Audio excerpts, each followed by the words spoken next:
the headquarters of Ramsey Solutions, broadcasting from the Pods Moving and Storage Studios. It's the Ramsey Show, where we help people build wealth, do work that they love, and create actual amazing relationships. Ken Coleman, Ramsey personality, #1 best-selling author of the book Paycheck to Purpose, host of the Ken Coleman Show, where he talks about your career, your work, all the time, every day, is my co-host today. So you want to talk about those subjects, he's here for you, and I'll try to stumble around and cover some of it too. The phone number is 888-825-5225. The call and the advice is free, and some say it's worth exactly what you pay for it. Dana is with us in Pittsburgh. Hey, Dana, welcome to the Ramsey Show. Hi, I'm so excited. Well, we're excited. How can we help? Well, I recently, first off, I watch you all the time. You, Rachel, Dr. John, George, love you guys. You've saved my life in many ways. Thank you so much. I truly respect all of you. Well, thank you. Absolutely. So I saw something the other day that said, poor people use debit cards, rich people use credit cards. I don't have any credit cards. I don't have any debt. Mm-hmm. I have great investments. I have money saved up. I only have living expenses. I have a great job. Mm-hmm. I don't have any credit cards. Should I? Well, I don't know who said that. I guess it sounds like you ought to stay off of TikTok. Yeah. You didn't see that at a Cracker Barrel, did you? No, you didn't see it at Cracker Barrel. I promise you You might have. Yeah, you wouldn't have seen it there. You wouldn't have seen it where actual rich people hang out or actual poor people hang out. Yeah, so I don't know. It sounded to me like they got that exactly backwards. My net worth several hundred million, and I hadn't had a credit card in 30 years, so I don't know where they got that. Okay, so but then don't I need a credit card to like rent a rental car or use it? I haven't had a credit card. I haven't had a credit card in 30 years. And, really? I travel more than any two of you put together. So, okay. Yeah, they take a debit card. I mean, you have to work. Some of the situations you have to work at, not every of the rent-a-car companies take them, no. And there are some situations where you have to do a workaround on it. But it's not this idea that you know. So here's the thing. People get credit cards for mainly one reason. So they can buy crap they don't have the money to buy. Right. And then they justify it going, well, I need to build my credit. That's what they say. Because that's what rich people do. Rich people build their credit. Bull crap. All the rich people that we interview say they get out of debt and stay out of debt. And that's how they got rich. They don't pay payments all the time. Because, see, there's only one way to build your credit, go in debt, right? Right. Why? So you can build your credit. Why? So I can go into debt. Why? So I can build my credit. Why? So I can go into debt. Why? So I can build my credit. It's a dog chasing its tail. It's called the Great FICO Scam. So that's my. I haven't had a FICO score in 30 years. Really? Yeah, really. Mine's. They said I don't exist. I'm not here. I'm off the grid. Wow. Because I don't have any credit. I don't have any. I have had no interaction with debt in well over 30 years of any kind. And so I have 0 on my credit bureau report, so I have a 0 credit score. They say it's indeterminable. I call it 0. Right. Dana, what do you think you need credit for? What do you think you need a credit score for right now? If I want to buy a house one day. Not true. You'd have to talk to George Campbell. He bought a house with 0 credit score. Yeah. And he got a mortgage, by the way. Yeah. He did it with manual underwriting, it's called, with Churchill Mortgage. And got the same interest rate that people with an 800 score would have gotten. But you know what George did, don't you? He turned around and paid the house off. And so at 32 years old, he and Whitney are millionaires. So, you know, that's what they did. And it wasn't because he makes $1 bazillion here, because I don't pay that good. Actually, I do, but George got it paid off before he started making bank. So there you go. But anyway, and Whitney makes up. Two good incomes there. That's it. But anyway, So no, Dana, it's a scam, and whoever said that. I mean, listen, you got to be careful where you take financial advice. Broke people walk around all the time with financial advice. Don't take financial advice from broke people. I mean. It's crazy. Your broke finance professor in college is telling you how you need to do stuff, and he's got no money. A broke finance professor is like a shop teacher with missing fingers. I mean, come on. Yeah. There's issues here. So, yeah. All right, open phones, folks, at 888-825-5225. You know, Ken, what's interesting is if you look around, you say, okay, the vast majority of the population is something I don't want to be. Yeah. Then don't do what they're doing. That's right. The vast majority of them look good and have no money. They have cars they can't afford, vacations that they're still paying for after they got home. Their net worth is horrible. They're counting on the government to provide for them when they get to retirement because they're not saving for retirement. Their children are a student loan looking for a place to happen because they're not saving for college. This is normal in America. 78% of Americans live paycheck to paycheck. That means 78% of Americans are not worthy to give out financial advice because they're freaking broke. So when your broke friends have an opinion, just smile. Yeah. No, thank you. That'd be like me having an opinion on growing hair on my head. Yeah. That'd be dumb. Yeah.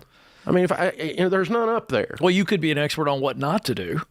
Yeah, but I don't even know what caused it. I know, other than, you did. You know, It's I can DNA. claim it's DNA. So here's what's going on, Dave. We live in a I can world. claim it's going broke. That's I can right. claim my hair fell out for a lot of reasons. But at the end of the day, I'm not good at growing it on the top of my head. So you should not take my hair on top of your head advice. So here's what I want people to hear. Just because it's marketed so heavily and everybody else has bought it doesn't mean it's true. We have marketing messages that have been going on for decades. You pick an area of life where you see a commercial. Let's take the prescription drugs. They are marketing these things are good for you, but the list of side effects are longer than the actual thing it's helping. But they market it with these happy, ebullient people in the commercial. Half of the commercial is the disclaimer. You know, let's just know. Okay, and so it's marketing. And so, we've got to understand that it's been marketed to you that you need a credit score. It has been marketed over and over. Is the most aggressively marketed product by time spent on the air, dollars spent on advertising of any product in history of humans. That's exactly right. MasterCard, Visa, and American Express's combined marketing budget is billions a year. It's way more than beer. Right. It's way more than, cars. Put all the car companies together, it's a tenth of what the credit card, just the three credit card companies. I'm not talking about people like SoFi, who also advertise to get you into debt, or other people like this. It's nothing like that. I mean, Bank of America, God help us. Put all those budgets together to get you into debt. Oh my God, it is the most marketed product in the history of the world. And guess what? It's also the most purchased. That's why this show is so popular, because people are up to their eyeballs in debt and can't breathe. Highest percentage, Dave, of all time of six-figure earners that are living paycheck to paycheck, and it's largely credit card debt. Man, when I was a kid, if you made $100,000 a year, you were automatically rich. Yeah. Now you're just automatically in debt. This is the Ramsey Show.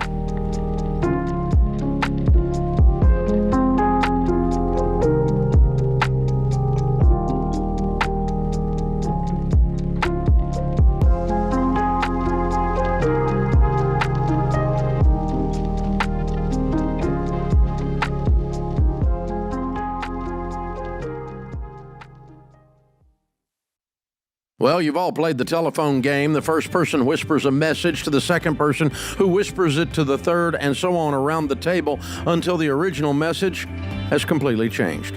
Multiply that confusion by 100 if you run a business with different software systems that don't talk to each other. That's why there's NetSuite by Oracle. In the early days of Ramsey, we were using different systems for all of our business units. We needed one single source for accurate data. NetSuite was the software we used to optimize and take us to the next level. NetSuite gave us the visibility into all of our numbers so that we could communicate across departments and plan ahead better. And as we grew, it scaled with us. NetSuite worked for Ramsey, and it will make a difference for your business too. Join the more than 34,000 customers who trust NetSuite to help make them smarter and make better decisions and level up their operations. To learn more, get a free product tour at netsuite.com/Ramsey. That's netsuite.com/Ramsey.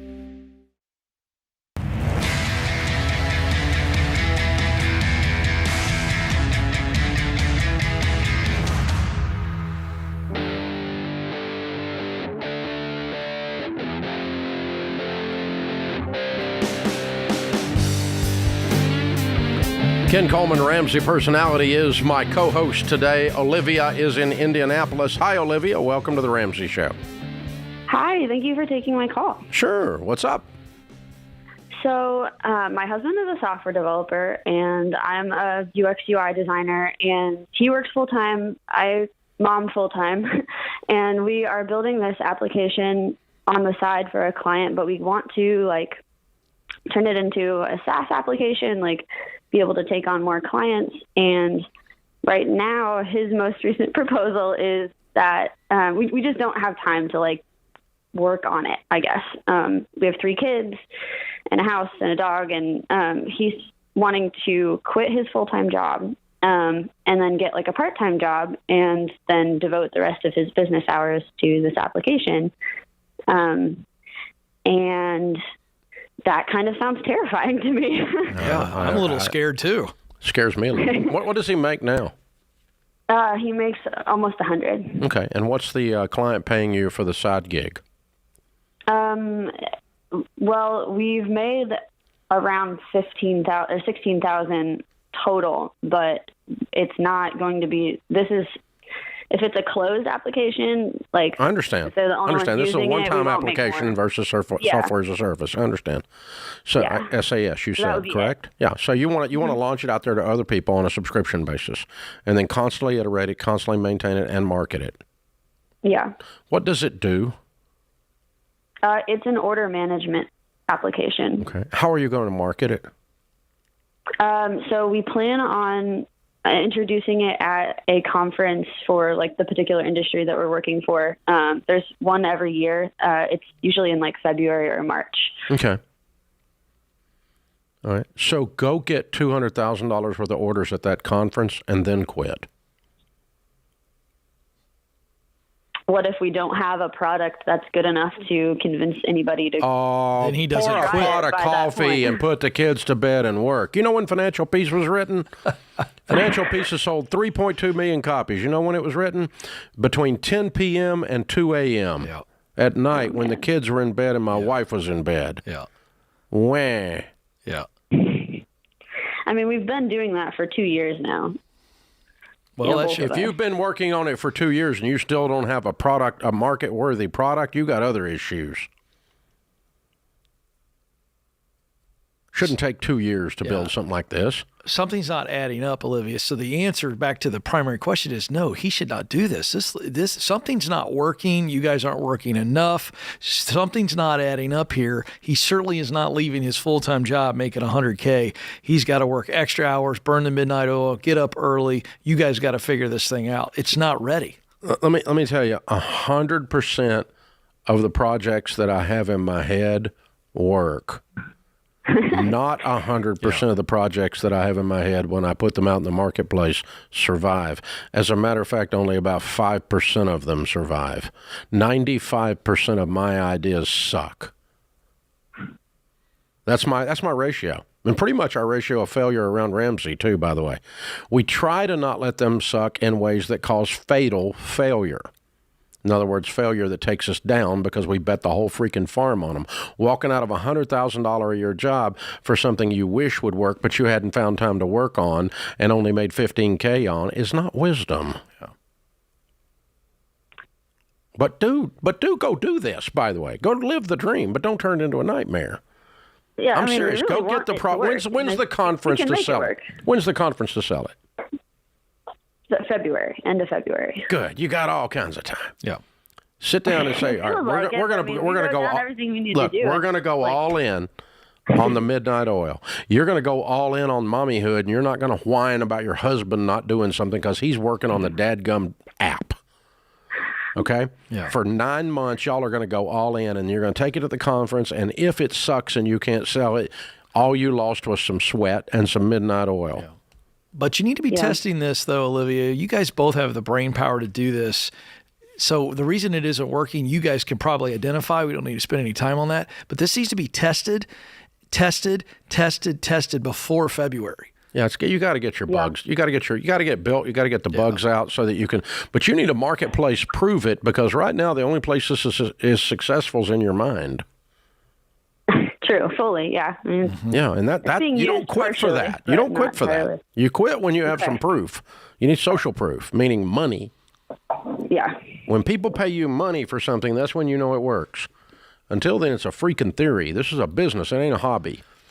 So, And that's actually a very good point. If I had the husband on the phone, I would ask him, how bad do you want this? Because there's the idea of it versus the actual hard work of sweat, tears, blood, failure, getting back up. And if you're not willing to do it now, I'm not sure you're willing to do it when you take a part-time job. That's my concern. it's not going to work. It's not. Do you know what I gonna- mean? Well, If you the can't problem is, keep too, from it, no, it's a good idea. It's worse than that. The thing is an abysmal failure and does not sell. Right. Because it was wrong. Right. And now he's just screwed. Right. No, that's why you don't take a part-time job. Because you don't know. Listen, when you're taking a shower or you're doing your morning walk or you're sitting on the back with a cup of coffee, all your ideas are good. Mm-hmm. They're all good. And by the time you get to the office, a couple of them are bad, but 98 of them are still good out of 100.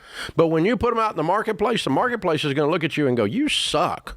You're horrible. That's a dumb butt idea. I'm not giving you any money for that. Yeah. And I've had that happen to me in 30 years a whole bunch of times. I mean, the stuff you guys know us for are the 5% of the ideas that worked. The rest of the ideas are distant memory or you never heard of them, but they're psychological scars for me. That's right. It's so true. If you aren't willing to lose sleep, to lose time with family, to just get an idea proven, you probably shouldn't go after it full time. You got to prove it. You got to prove it because it all works in your head. It always works in your head. Yeah. Good question. Good question. And Olivia, listen, I'm terrified. You need to say that to him very clearly. That's right. There's a reason you're terrified. It's not because you're an irrational person. It's because you're the wiser of the two. That's why you're terrified. I'm terrified listening to the story, and I don't even live up there. Okay? I'm down here. So, it is terrifying what you're describing. So, hey, all right. Ruth is in New York City. Hi, Ruth. What's up? Hi, Dave. Hi, Ken. So thank you for hearing my question. Sure. So my husband and I, we just got married a couple of months ago, combined our finances and everything, and put our savings together for a goal of our home down payment, and we have a total of $108,000 right now for a home. Our original goal was to save up to $230,000 so we could put a larger down payment for a home and also have the closing costs off, obviously, and also like a little home emergency fund. But I've been hearing in the news that like housing is going to increase by like 7%. Like the prices of the houses are going to increase by 7% in the next year or in the next 12 months. And a lot of the areas we want to purchase a home is like we're like almost priced out. And I'm just really nervous that we're going to be completely priced out by next year. Never So buy a house based on fear. Okay. Never. Are you debt free? Oh, yeah. Yeah. Okay, and you have your real emergency fund. I don't know what your little house emergency fund thing is, but you have a real emergency fund of 3 to 6 months of expenses. Oh, yeah. We have a 6-month emergency fund. Good. If, How long have both you of been us married? Lost our job, we'll be good. How long Since May, end of May. Just the other day. Okay. Congratulations. Thank you. If you buy a home in the next year, you're not going to get priced out. Okay. You're fine. You're fine. You're going to be okay. If 5% keeps you from buying a home, you weren't getting ready to buy a home anyway. If 50% gets you priced out, but 5% increases, 7% increases don't price you out of the home market. That's all very doable. Interest rates could move 1 point and it changes the formula right back to where you were. Down. They'd have to move down 1 point for that to happen. But I mean, yeah, you're fine. You're fine. You got house fever because you're newlywed. Breathe. Be wise. Buy the right house at the right time that you're both in agreement to. You got time. You got lots of time. You're going to be okay. Sometime in the next year, I would buy a house if I were you. This is The Ramsey Show.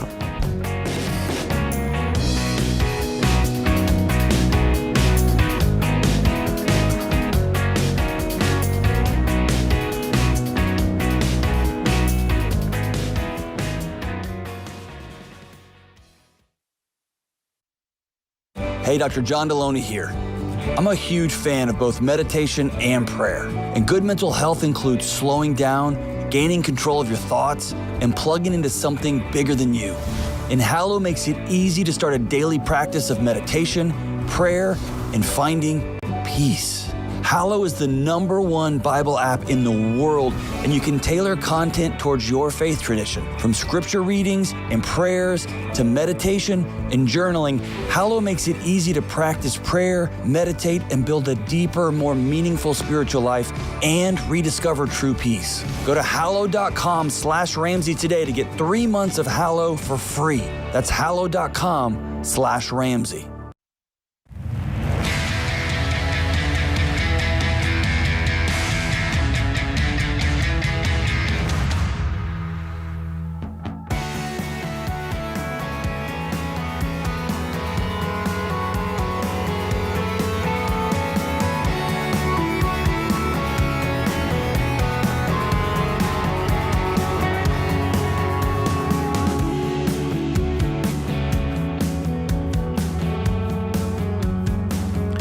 Ken Coleman, Ramsey Personality, is my co-host today in the lobby of Ramsey Solutions on the debt-free stage. Jeremy and Katie are with us. Hey, guys, how are you?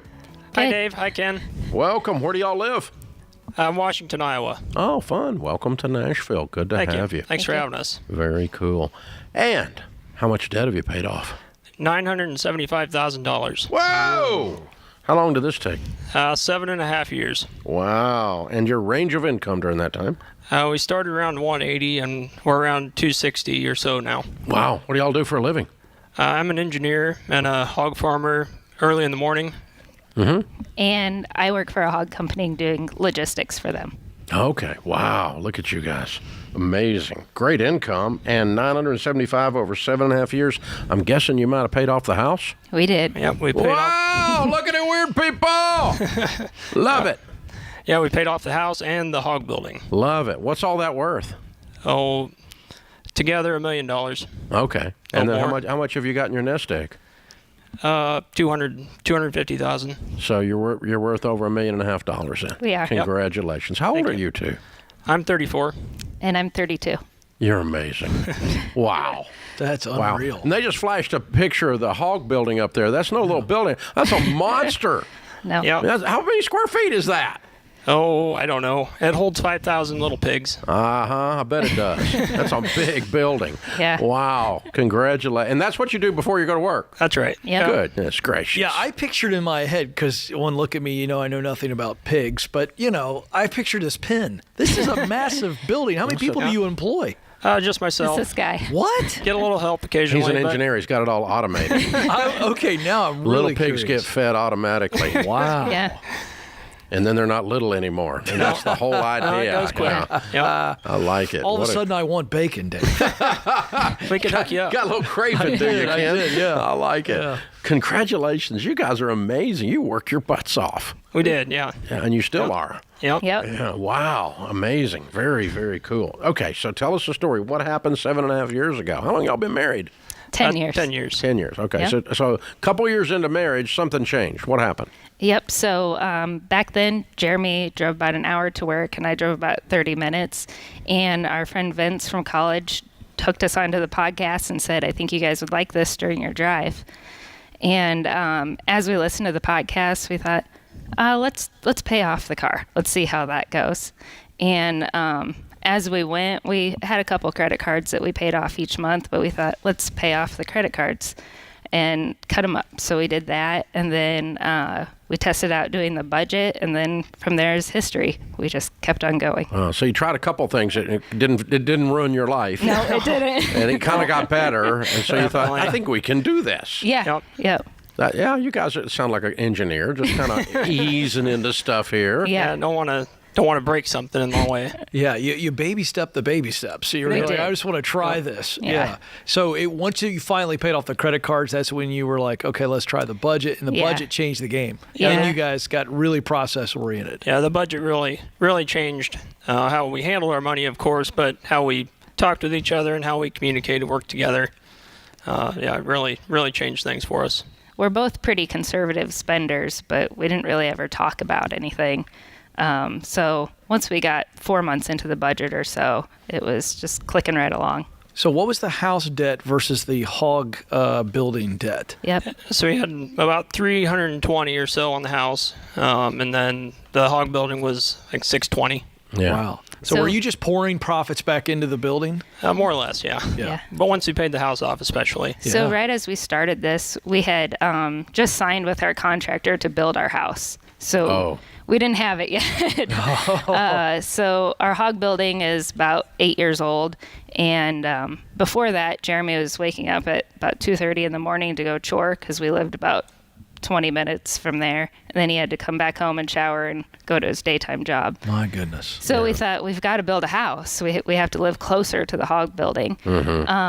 So thank God we found your plan when we did, because we really tightened down the budget on what we were going to build. We still built what we wanted, but we put a lot of sweat equity into it as we built it. Nice house. Yeah. Thank you. Yeah. Yeah. Good for you guys. Yeah, that building looks, I'm trying to calculate, 50,000 feet probably. Yeah, it's, I'll call it 250 by 70. Yeah, okay, all right. What kind of profits is that spitting off, the hog business? Oh, it does all right. There we go. Nice. Okay, no reason to get in competition I here. get it. No reason to draw people in. Yeah. It's too hard to work. You're not going to have any competition. Don't worry about it. He has worked himself into a Yes. fabulous situation. This Dude, is I great. want to honor you for working hard. Amen. 2:30 in the morning. Can I just tell you? Yeah. That's some daggum grit. Yeah. Good for you, dude. Yeah. So when we built the hog building, we're contract caregivers. So we own the barn and we get paid for our labor. And then another company owns the pigs. So when we built the barn, we thought we had no risk. We thought, we'll do this all day long. And then as we started listening to the show more and more, we realized there is risk involved there. You know, the company we grow for, something could happen to the hog industry, and we won't be needed anymore. And that was a significant part of our income. So. Oh, well, and you knew that you had to pay a dadgum payment on $600,000. Yeah. Wow. No little piggies, we got a problem. Right. Right. Yeah, serious. Oh my gosh. Way to go, guys. Way to go. How does it feel to have all of that done at 34 years old and be free? It feels pretty good. Great. Yeah, you got some wiggle room now. Yeah. Yeah. We had life happen along the way. You see our 3 kids here, and then we lost a 6-month-old son. Oh no. About a little over a year ago. I'm sorry. So besides the hard work, it's been a ride. But without you helping us put us in the position we are, it would have been much harder. Yeah, I can't imagine anything harder than that. Oh my gosh, I'm so sorry. Wow. What victories and sadness all wrapped in together. A lot happens in 7 years. It does. It surely does. That's a lot of ground to cover. Well done. A lot of wisdom in that.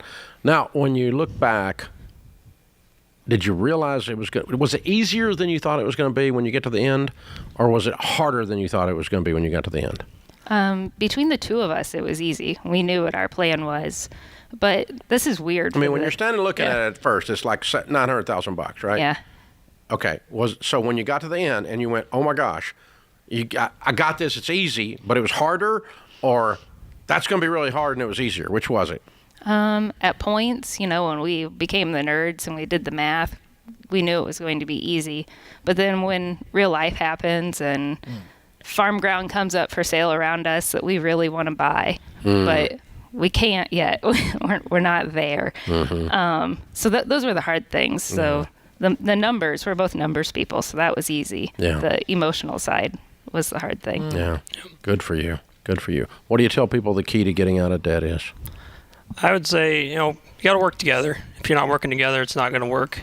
And then working together, but also working hard, and being disciplined, being willing to say no, even though you don't want to. It's all nothing fancy, but and it works. Yeah. Wow. Way to go. All right, bring the kiddos up here. What are their names and ages? We have Caroline. She's 8 years old. We have Will. He's 6. And we have Theo. That's 3. And what's the name of the one that's in heaven? Lucas. Lucas is in heaven. All right, perfect, guys. Hey, we've got the Live and Give bundle for you. That's the Baby Steps Millionaires book and the Total Money Makeover book and the Financial Peace University membership. Any of that you don't have, you use it. If you do have it, give it to somebody. It's Live and Give to say thank you for coming down.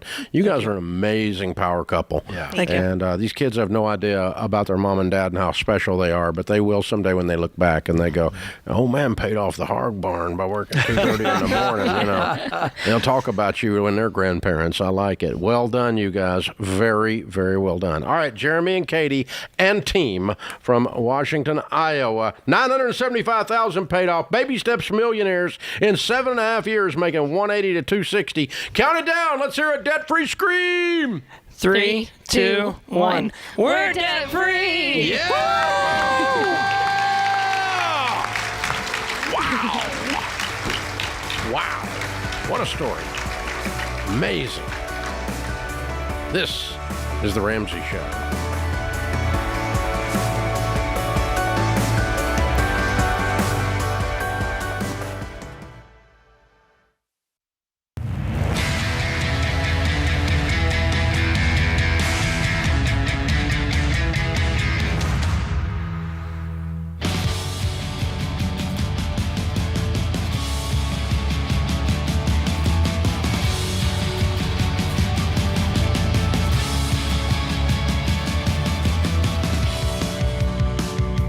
Thank you for joining us, America. We're glad you're here. Ken Coleman, Ramsey Personality, is my co-host today. Open phones, 888-825-5225. Carolyn is with us in Virginia. Hey, Carolyn, how are you? I'm doing great. Thanks for taking my call. Sure. What's up? My question is about paying off my mortgage early. I just retired this month, and I want to know if I need to consider the tax implications of paying off my mortgage, since the money would have to come out of my 403B. How old are you? 61. Congratulations. How much is your mortgage? $145,000. And how much do you have in your 403B? Once they put in the partial lump sum, it'll be a little over $1 million. Excellent. Excellent. Yeah. Okay. You're a millionaire. Look at you. Way to go. Yay. What's Yay. your house worth? About $550,000. Way to go. Are you single? No, I'm married. Okay. Well, so that's your household situation or your personal situation, not counting your husband? My personal situation, my husband has a 403B that's about $200,000. Mm-hmm. And he has Social Security, and I have a pension that will help us live. Okay. All right. Yes, you'll pay income tax on the $140,000 that you pull out. So calculate that in and pay off your house today. Really? Absolutely.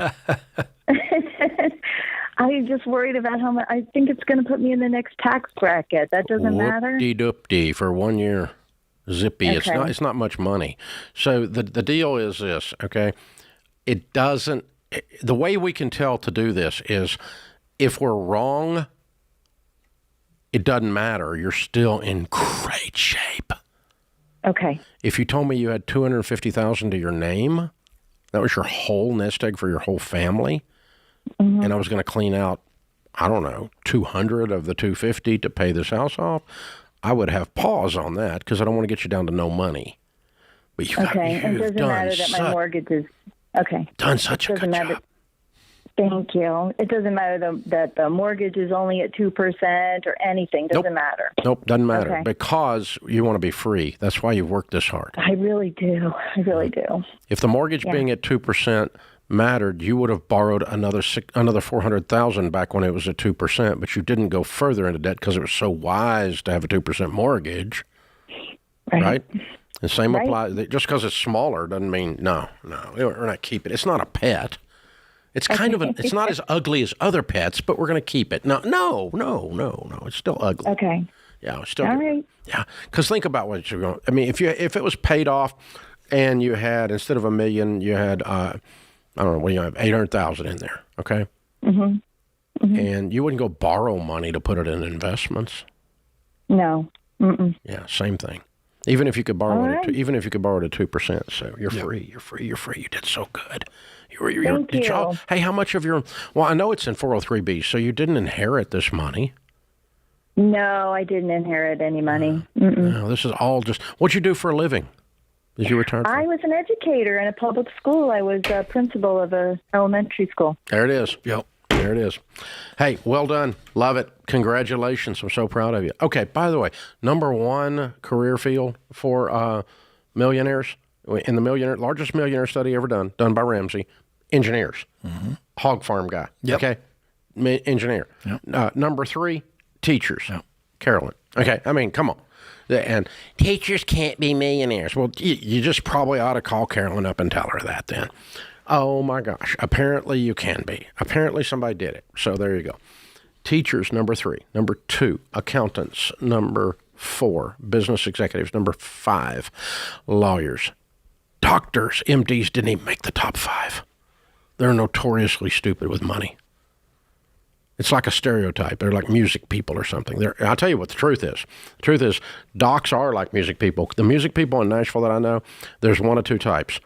Dumber than a rock with money, or genius.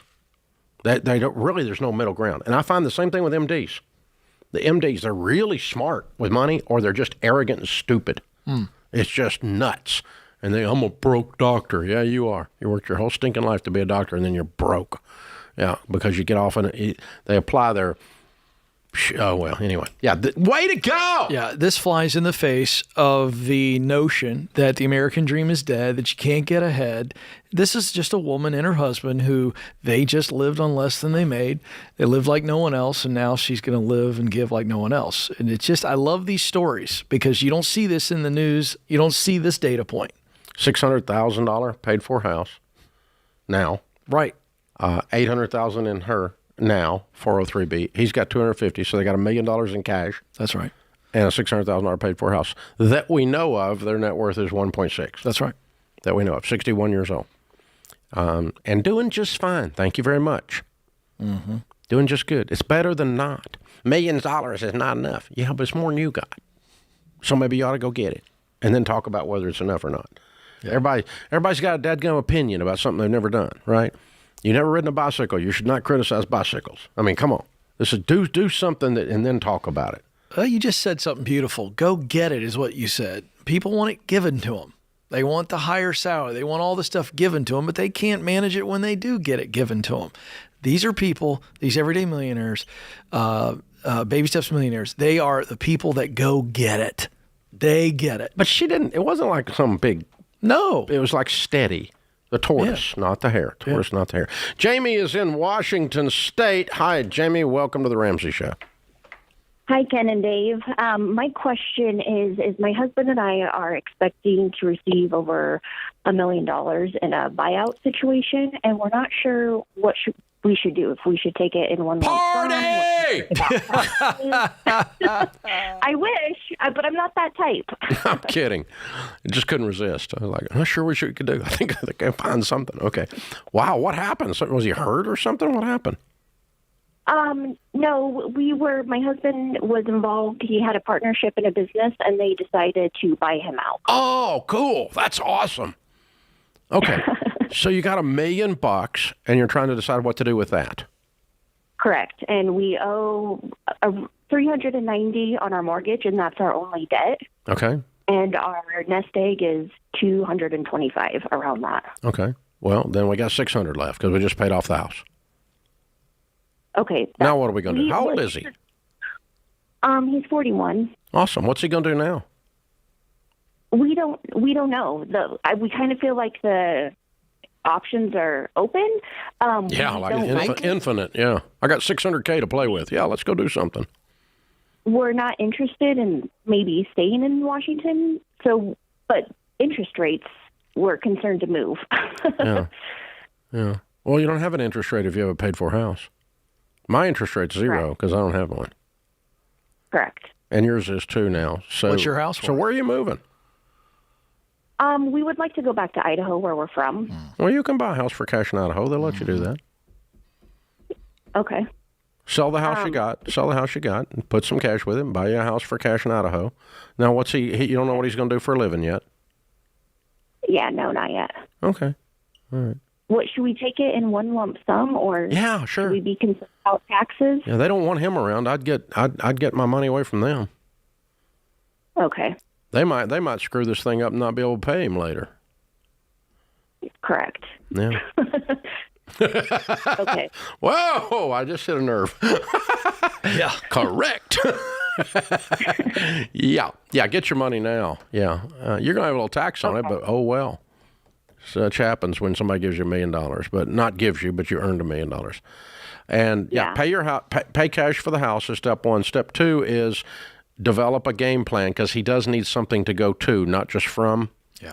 This is not his defining moment. It's the first act. What's he going to do in the second act and the third act and the encore when he comes back out on stage and the applause continues? I'd like to give him a gift, Dave. I'd love to give him the Get Clear assessment along with From Paycheck to Purpose as he figures out the path forward. This is a great time for him to go, real. What do I do best? What do I love to do? What results do I want to put in the world? He now has the freedom to do that. Yeah, it's like a whiteboard, blank whiteboard. You can do anything you want to do. And you got the money to go do it. Yeah. This is very cool. It's a great time, Jamie. I know it's sad for y'all in a lot of ways, but you really ought to just be smiling. This is The Ramsey Show. Hey, it's Ken. If you like what you heard in this episode and want to know more about getting started on the Ramsey baby steps, go to RamseySolutions.com and click on the Get Started button. We'll help you figure out the best next step for you based on your specific situation. Again, that's RamseySolutions.com and click Get Started.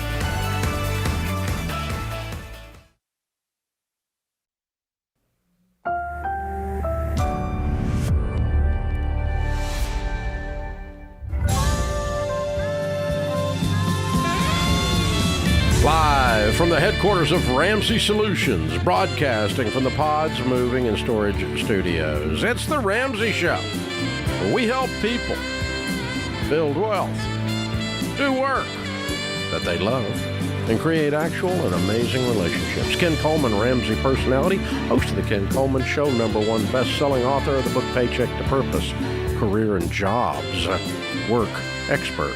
Open Phone is my co-host. Open phones at 888-825-5225. Mary's in Chicago. Hi, Mary. Welcome to The Ramsey Show. Hi, thanks for taking my call. Sure. What's up? I have a son who was accepted to an Ivy League law school. And I know 10 things that you say you should never do is take out student loans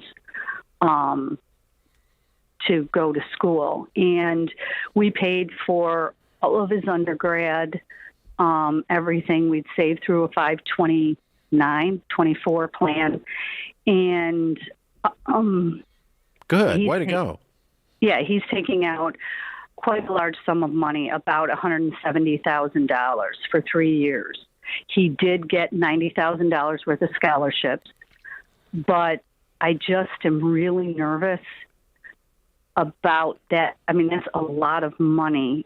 And coming out of where he's going, he's in a T14 school. So his income in 3 years when he's finished will be $200,000 to $250,000. Maybe. You hope. Well, that's what Big Law is paying in New York and Chicago, and that's where he would end up. Based on what? He's a top student, and 100% of the law students that graduate from that university do not go into Big Law. Well, he the reason he chose the one he's going to is because it's international, and that's what he wants to do. I know, but 100% of the international lawyers that specialize in international that graduate from that law school do not make a $250,000 salary. Some do, but not all of them do. So anyway, this is already decided. How can we help? Because we can't fix it. I mean, he's going to go do it. Well, I just wanted to kind of find out what you thought, and also we have. Why? It doesn't matter. He's doing it anyway. Well, it does, because we have a coach house over our garage, and I did offer to him that when he got done, he could live in the coach house, but he would have 3 years, and he would have to pay that back in 3 years. He would have to take all other than his minimal living expenses and pay down that debt. Yeah. Is that something you think we should offer him, or be like, nope, you took it out? Because we never had student loans. I paid for all my school myself. Mary, if you want to offer it, you can. I don't think the guy that signed up for the trip you're talking about is going to take your offer. Okay. I think you would do that. You would live in the coach house, but I don't think this guy will. Do you think it was a mistake to do that, what he's done? Yeah. Absolutely. But I don't think it matters. All we can do is love him. I'll love him, and you can love him, and hope it works out for him. But it's mythology that you make more money because of where you went to school across the board. Now, obviously there are exceptions to that, and coming out of Harvard Law does set you up to be a better chance than coming out of University of Tennessee Law School, okay, to go to a big firm in Chicago or big firm in New York. But also you got to understand, when you sign up for big firm in Chicago, big firm in New York, you're a number, and their goal in the first 3 years there is to try to kill you. Right. You work 300 hours a week. I mean, it's just bizarre. It's crazy. Yeah. And all just to get to be in big law. I mean, it's, and then at the end of the story, what have you really got when it's all clear? Oh, I'm a partner in this mess. Yeah, okay. So it's if that is your goal, singular goal, you might make, if it all works out and he does get that gig, then we might get there. Might, but I want you to hear this, Mary, and I want Dave to comment on this, because diving into this, there's a new study out by a group of Harvard-based economists, Opportunity Insights, and they looked at students who were waitlisted by Ivy League schools, Dave, compared with the estimated future earnings of those who eventually got in with those who didn't. And they attended one of 9 flagship public universities instead. So you mentioned University of Tennessee. Here's what they found. It's a statistically insignificant impact on their future earnings as they projected income at age 33. And they said that the Ivy League degree would average a 3% increase over a state school. No, so that's not law.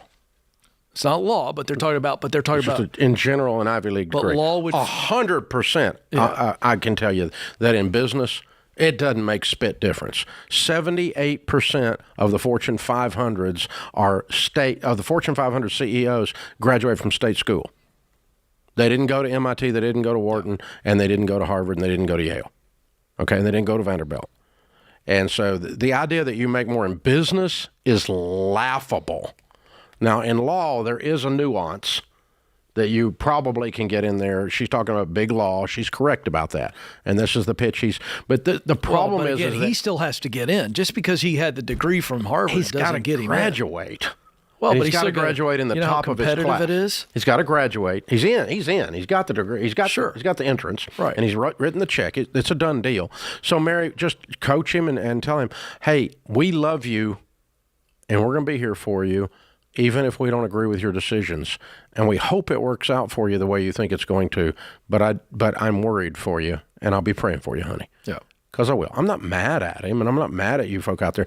But the problem is when people believe mythology that 2% of the people, if you do something that only works 2% of the time, that's not a principle that works. That's correct. And so what percentage of Harvard law or Vanderbilt law, or for that matter, and you pay what, 4x for the degree, or 5x for the degree of what you would have paid in a state law school, and then get into big law, and what percentage of them by the time they're 33 are still there, that haven't got ground up like last week's hamburger with the schedule they put them in, and just destroy them. So, I mean, it's legendary how mean they are to the first and second year people on. And I want to point out, this is like playing Division I football or basketball. Yeah, you still got to make it to the NBA. And so here's the point: he's going to come out. I know he's in the school, but I'm talking about once he's out. he's got to compete against all those other Ivy Leaguers that are competing for the same big law jobs. So it's not a guarantee. That's what you got to be careful about. All it guarantees is that they may look at you because these big law do tend to prefer Ivy League grads, yes. Yeah. But you still got to compete. Agreed. Got to win. And then are you really, at the end of the day, going to earn that much more? On average, no. On average, so. no. Yeah. If his particular narrow path works out for him, yes, he will. Yeah. Yeah. I'm not going to argue that part of his agreement. But based on that, would I tell my own child to go $200,000 in debt? Oh, crud, no. Not even close. Would I tell you to pay would I tell you to go into debt to go to an Ivy League, a famous school, just because? No. No, please don't. All the data tells us. Harvard economists did a study on themselves and said it's not worth it.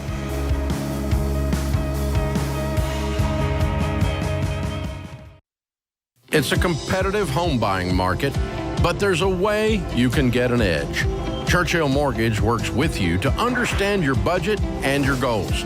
And the Churchill Mortgage Home Buyer Edge offers you fast pre-approval and a secured interest rate. Plus, Churchill has bumped up their seller guarantee to $10,000, giving your offer the best chance of being accepted and helping you win in today's market. Go to churchillmortgage.com today to learn more.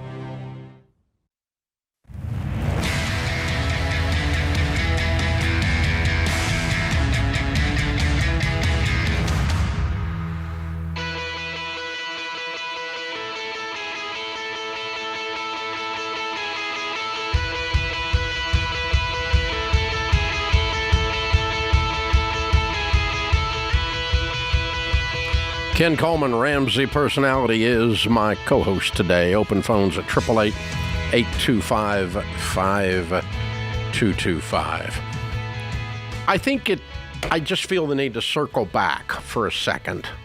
Number one, if you are going into a field where an education is needed, we are huge proponents of a 4-year degree. We're also huge proponents of the trades.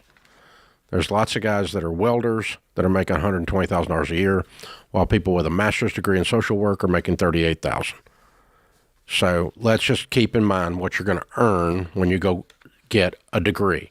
So when you're studying, don't study some left-handed puppetry degree. Get a degree in German polka history. There's only one job if you have a degree in German polka history. You have to get a PhD so you can go teach other people to get a degree in German polka history. It is the only possible use for that degree. And there's crap like that all over the place that people go and do. And in the name of all education is good, no, all education is not good for purposes of earning. Now, is all education expand the mind? Hypothetically, some of your minds are so empty that it's crazy. You shouldn't put stuff in there. But some of it, so generally speaking, education's a good thing. Generally speaking, a lifetime of learning is something you need to engage in. 100% of you, 100% of us need to engage in a lifetime of learning. If the last time you read a nonfiction book was 5 years ago, shame on you. Turn off Netflix. Go read a nonfiction book. For God's sakes, learn something. All the time, for the rest of your life, learn something. Read. All leaders are readers. Not all readers are leaders, but all leaders are readers. So be doing, learn. Just believe in education. All 4 of my kids got a 4-year degree. But the thing that universally you cannot defend, there is not one shred of data except mythology that going to a high-priced, famous school, Ivy League as an example, that you can justify the extra expense. Okay, versus a well-staffed, well-run state school, the University of Ohio, the University of Georgia, the University of Tennessee, the University of whatever state you want to put after that, okay? Or just a state school in, the Middle Tennessee State University has one of the best broadcast and music degrees in the world, and it is a state school, and it's like $8,000, $9,000 a year tuition, okay? One of my friends that's the president of a major network sent her kid to Middle Tennessee State University in Murfreesboro, freaking Tennessee, and could have afforded to send their kid anywhere, but wanted to study broadcast and wanted to study the field that the parent was in. And so, what we're looking for here is value in education, because education is important. But this idea that you have to go to a famous school because it's going to get you a job or because it's going to get you more money is statistical mythology. There's nothing to back it up. Lots of studies saying it's not true. Yeah. It's virtually insignificant, even in the higher level grad degrees. And this is not our opinion. These are Harvard economists that have put this stuff out. So and that's your the customer irony. doesn't care, by the way. The only people that care are your mom and dad and your grandparents and maybe crazy Uncle Larry at Thanksgiving, because that's where he went to school. So we've got to get over this. My nephew went to Cornell. I couldn't give a crap. Right, nobody less. cares. Yeah. Did he learn anything? Yeah. There's two things that we teach here. One, is a degree the only way to get where you want to go, to do that thing you want to do, or is it the best way? If it's no to both of those simple questions, is it the only way or the best way, then I got news for you. There's a different way.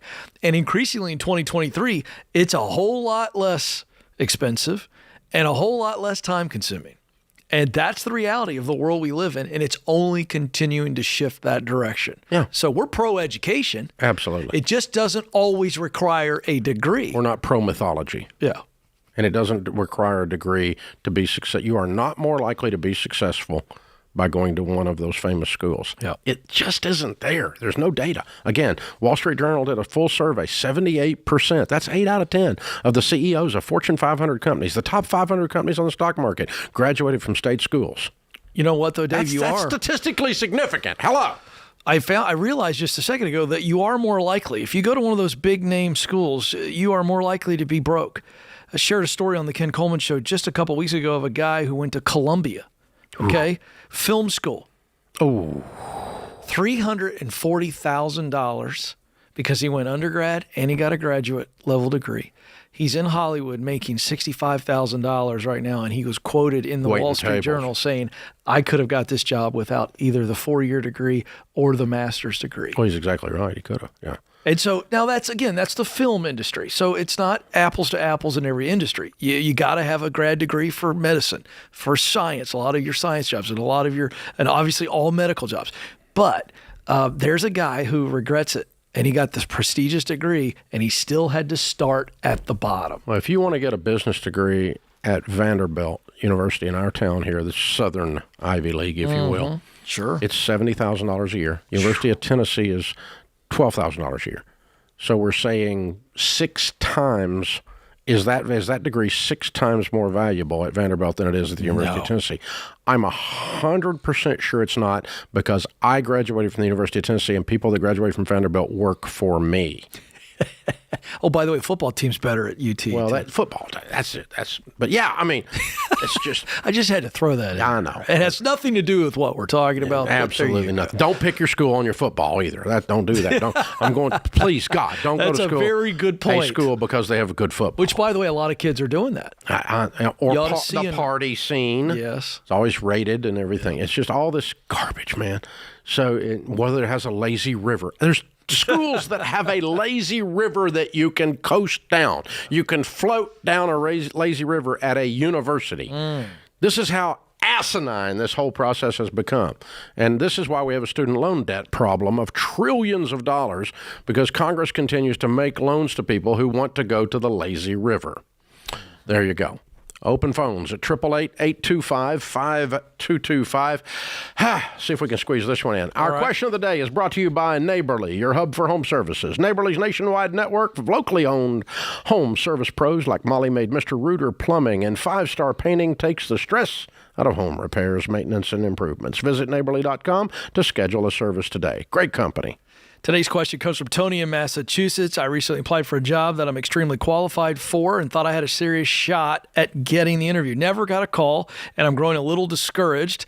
It's an amazing job, which I'm sure has a lot of competition. The application process went through an artificial intelligent platform that screened my information, and I'm worried it screened me out. The whole process felt impersonal, and I feel like I didn't get a chance to convey my skills and experience. Do you have any tips for applying for jobs under an AI platform? It's been a while since I've been in the job market. Yes. So this is an applicant tracking system. Even small businesses are using some type of AI software to help process information. So we've got an entire article that I wrote on this called How to Beat Applicant Tracking Systems. This is at RamseySolutions.com. But I'll just pull out a couple quick things for Tony. One, you've got to use keywords. So if you read a job description, let's say it's about a 3 or 4 paragraph job description, you've got to be paying attention to keywords in the description, Tony, and then you make sure that those are in your interview, in your resume. Their ad back so to for instance, if it says you need a lot of experience with Excel, just using a simple example, then make sure one of your skills on your resume is Excel, so that that AI system picks up on that. Second,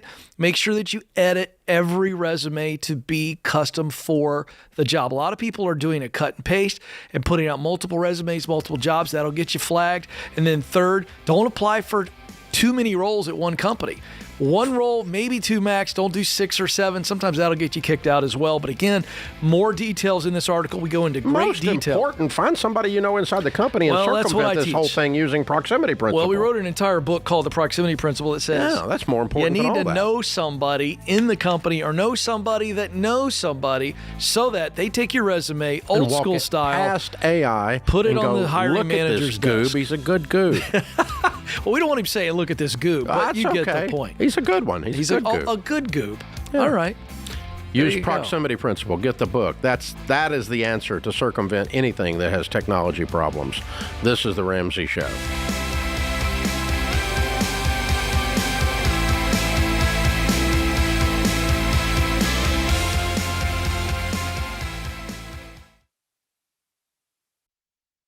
If you're like most people, your home is your most valuable asset.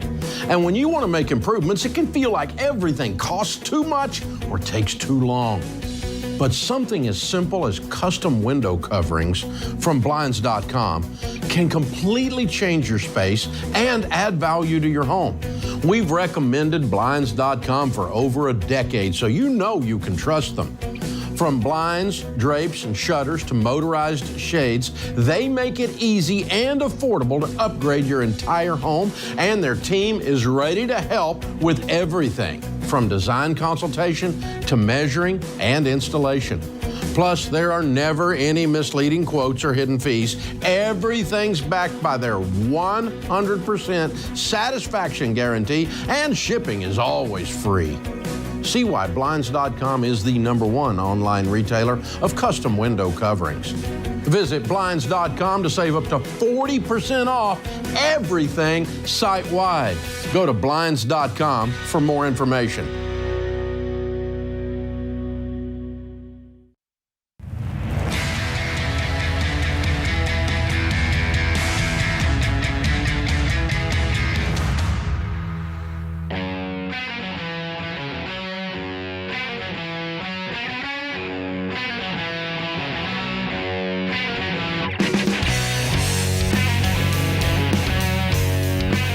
Ken Coleman, Ramsey Personality, is my co-host today. Open phones, 888-825-5225. In the lobby of Ramsey Solutions on the debt-free stage, Greg and Meredith are here. Hi, guys. How are you?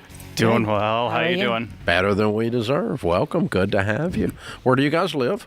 Boston. Oh, wow. Welcome to Nashville. Thank you. And here to do a debt-free scream. How much have you paid off?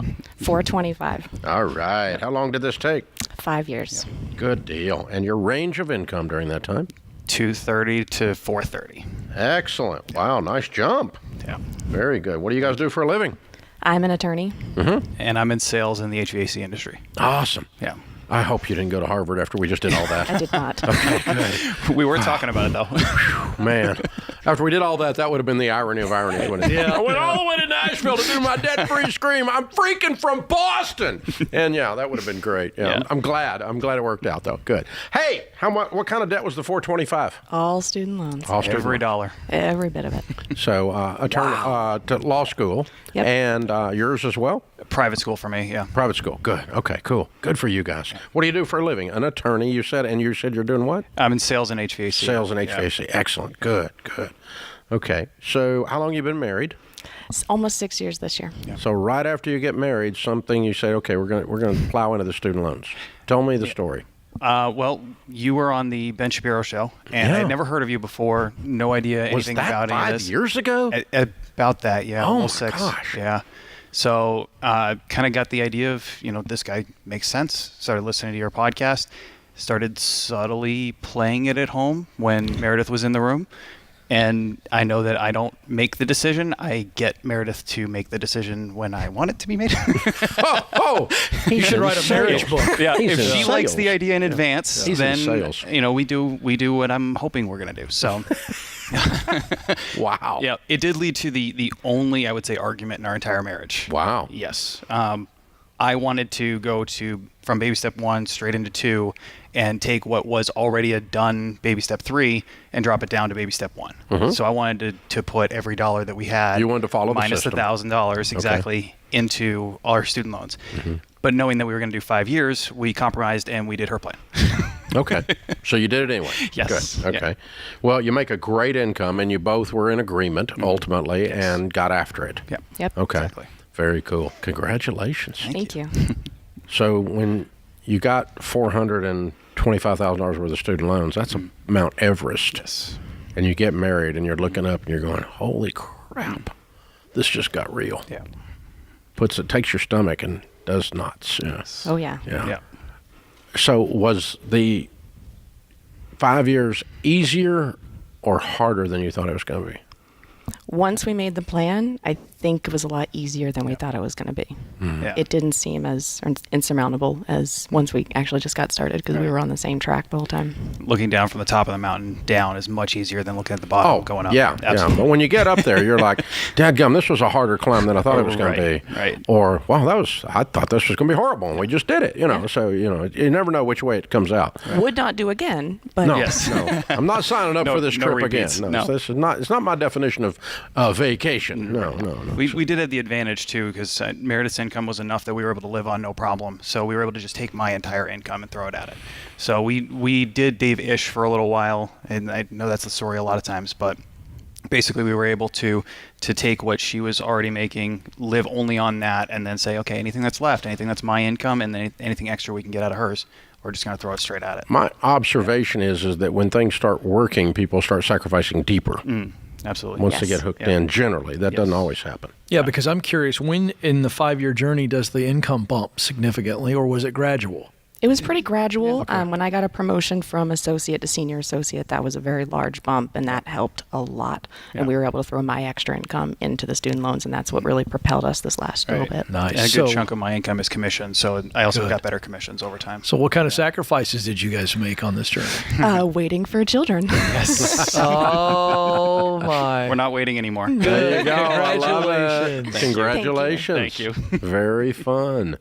Very That's not fun. easy to wait on, is it? It is not. It's not an easy choice to make, but sacrifice was definitely, it was worth it to now that weight is gone. We can have our son and be really excited about him and not have the debt on top of it. Right. Yeah. Oh. And his mom and dad paid a price to change his life. Yes. Yeah. Well done, y'all. Yeah. Well done. Very cool.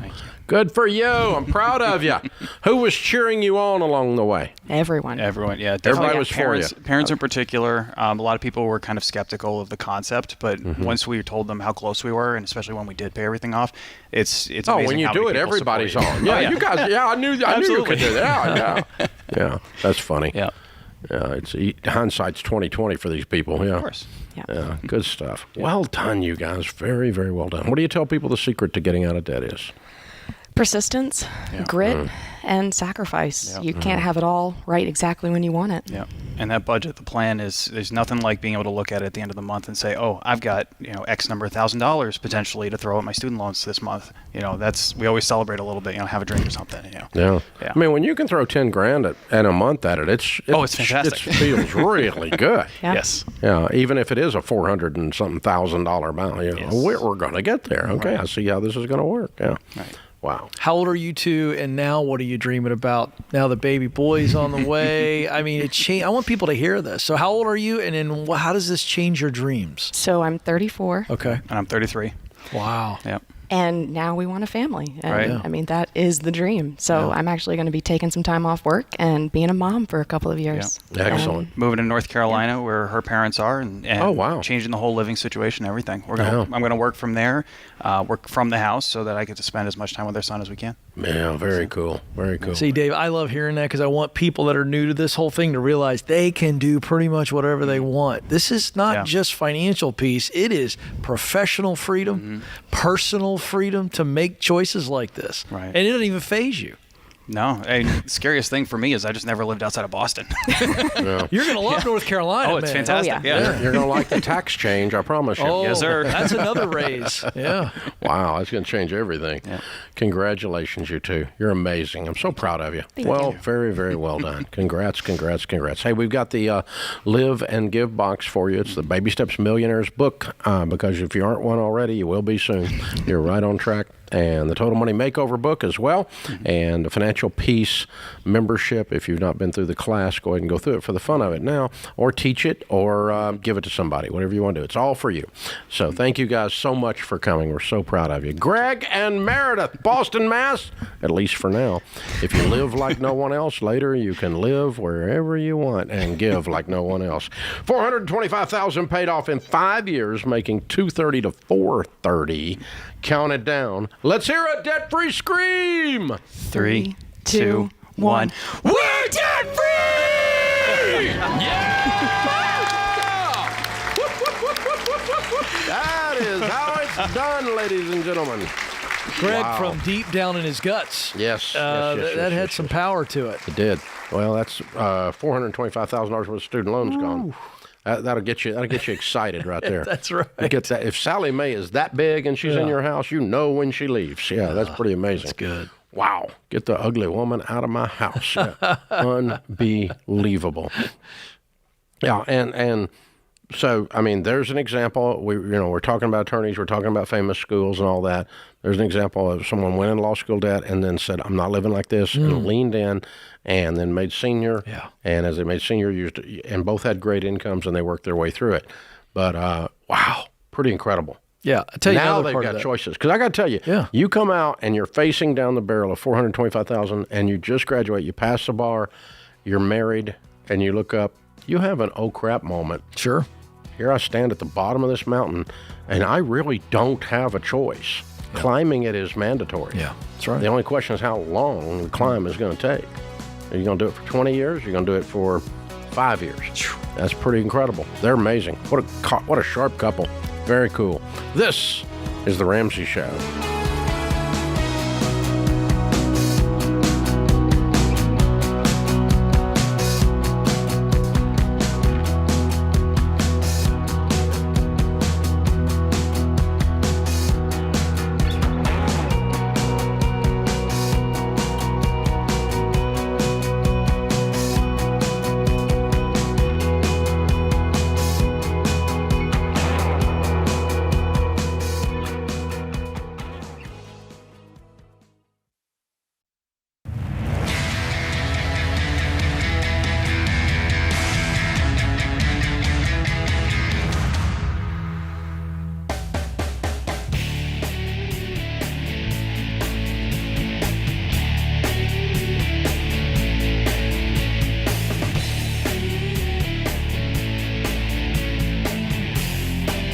Ken Coleman, Ramsey Personality, is our co-host today. Open phones at 888-825-5225. Daniel's in Houston. Hi, Daniel. Welcome to The Ramsey Show. Hi, Dave. Thanks for taking my call. Sure. What's up? So me and my wife just started Financial Peace University. We finished the third lesson, and we are trying to figure out how to downsize. We have 4 vehicle payments, my truck, her car, and we each have a motorcycle. We're wondering if we should voluntarily surrender the motorcycles to get out from underneath that. No. No? Okay. No. What do you owe on them?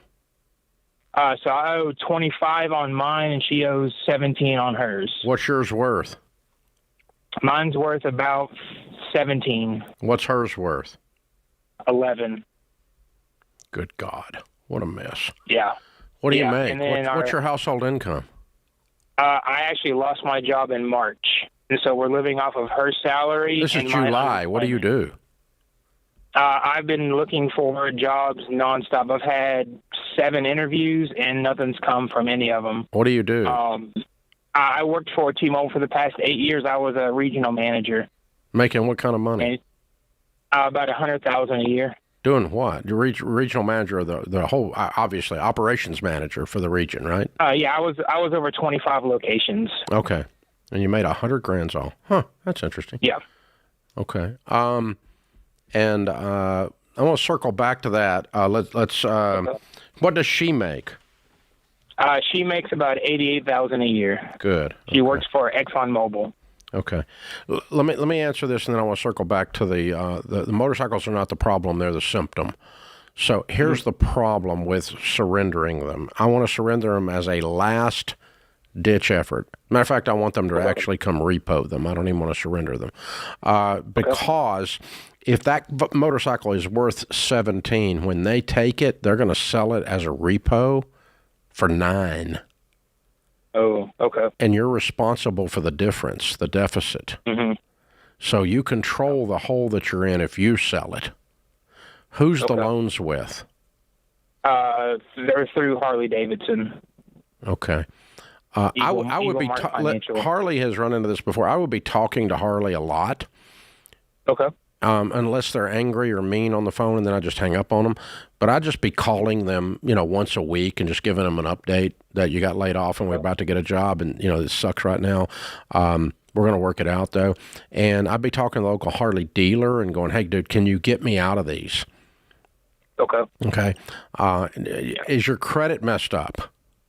Yeah, I'm a 513 and she's a 565. Yeah, your credit's screwed. Okay. Yeah. Because I would have you borrow the difference. Because I'd like, for instance, on yours, okay, 8,000 gets you out of yours, right? Mm-hmm. I'd have you borrow that difference if I could, if you could find a way to do it. Because I'd rather have you 8,000 in debt instead of 25. Agreed.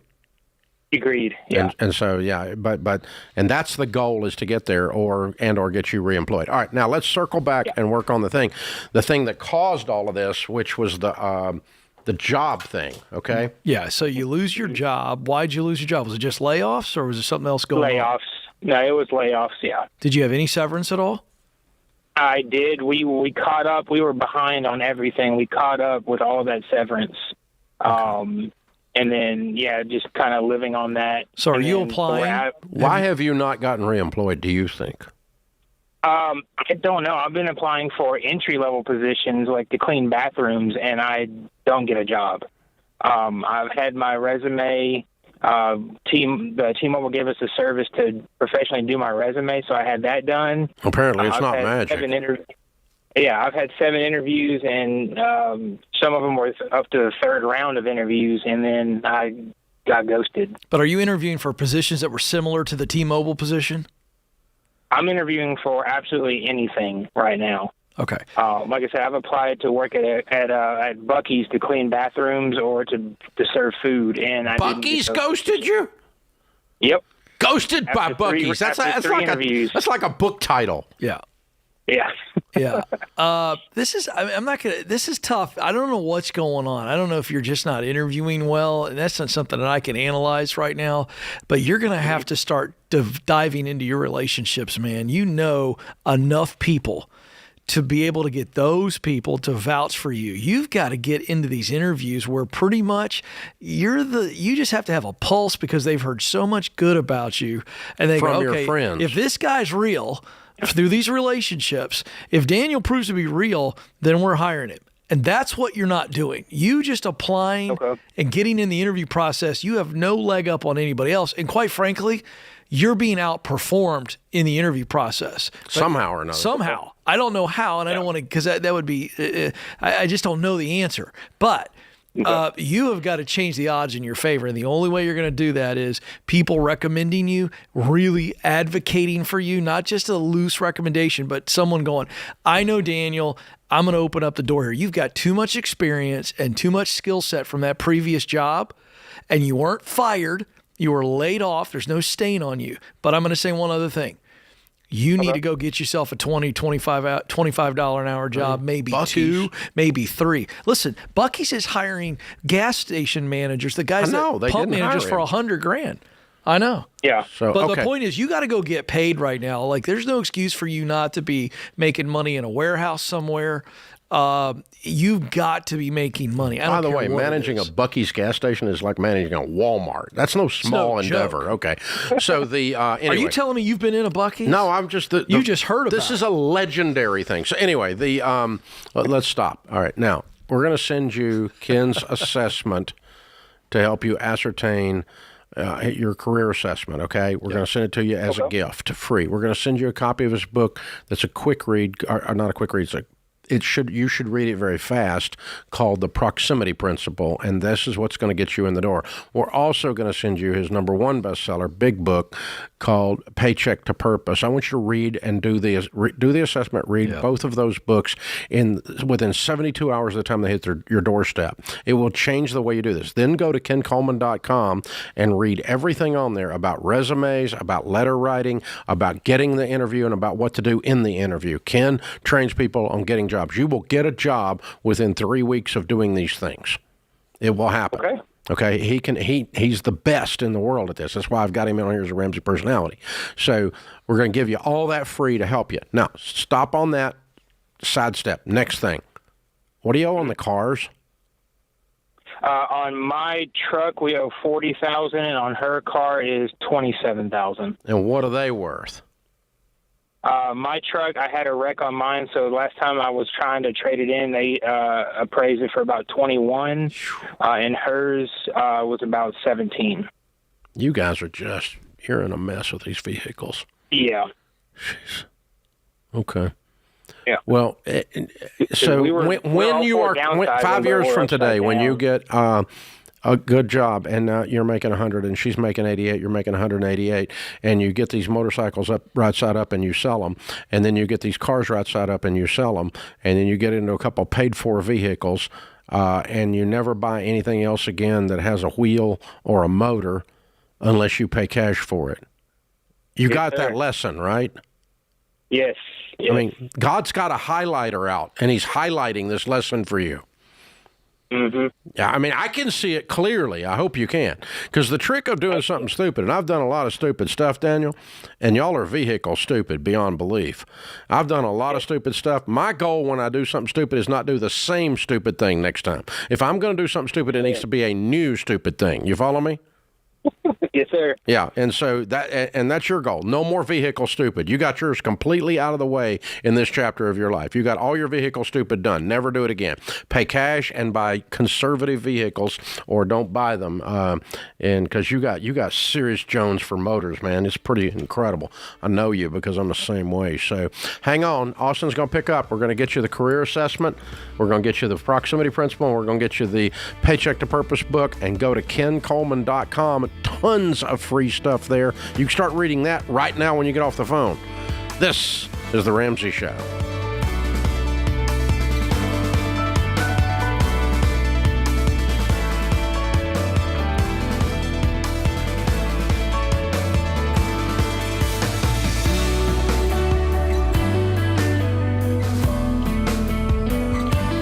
Hey, it's Ken. If you love the show and want a deeper dive on your money journey, we have a weekly newsletter that gives you trending and helpful articles and tips on following the Ramsey way. Go to RamseySolutions.com today to sign up for our newsletter. Again, that's RamseySolutions.com to sign up for our weekly newsletter.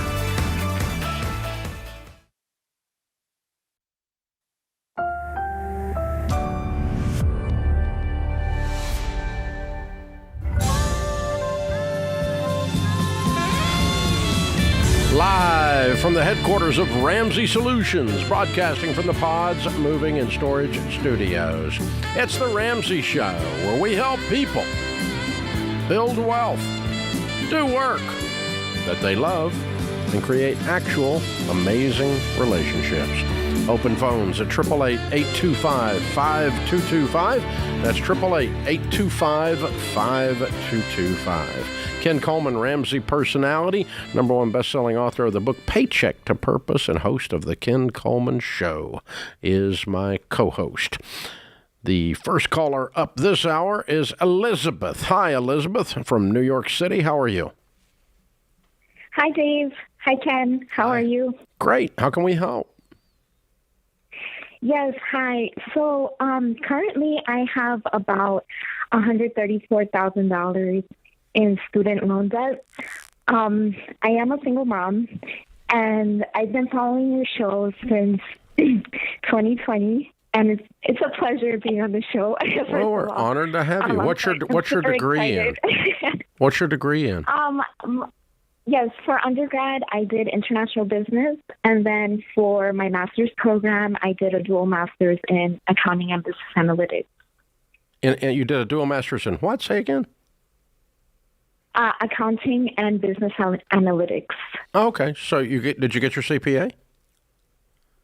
No, I did not. Why?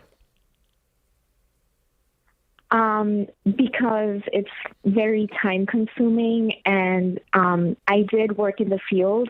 However, just being in the field for about maybe 4 years, it wasn't my passion, so that's also why I didn't pursue it.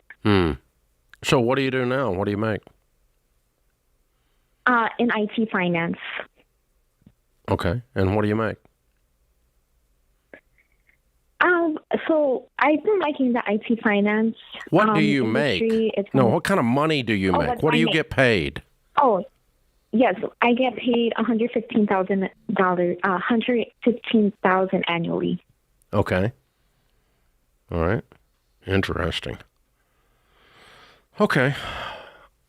Feels like you're pretty dramatically underpaid or underutilizing these degrees.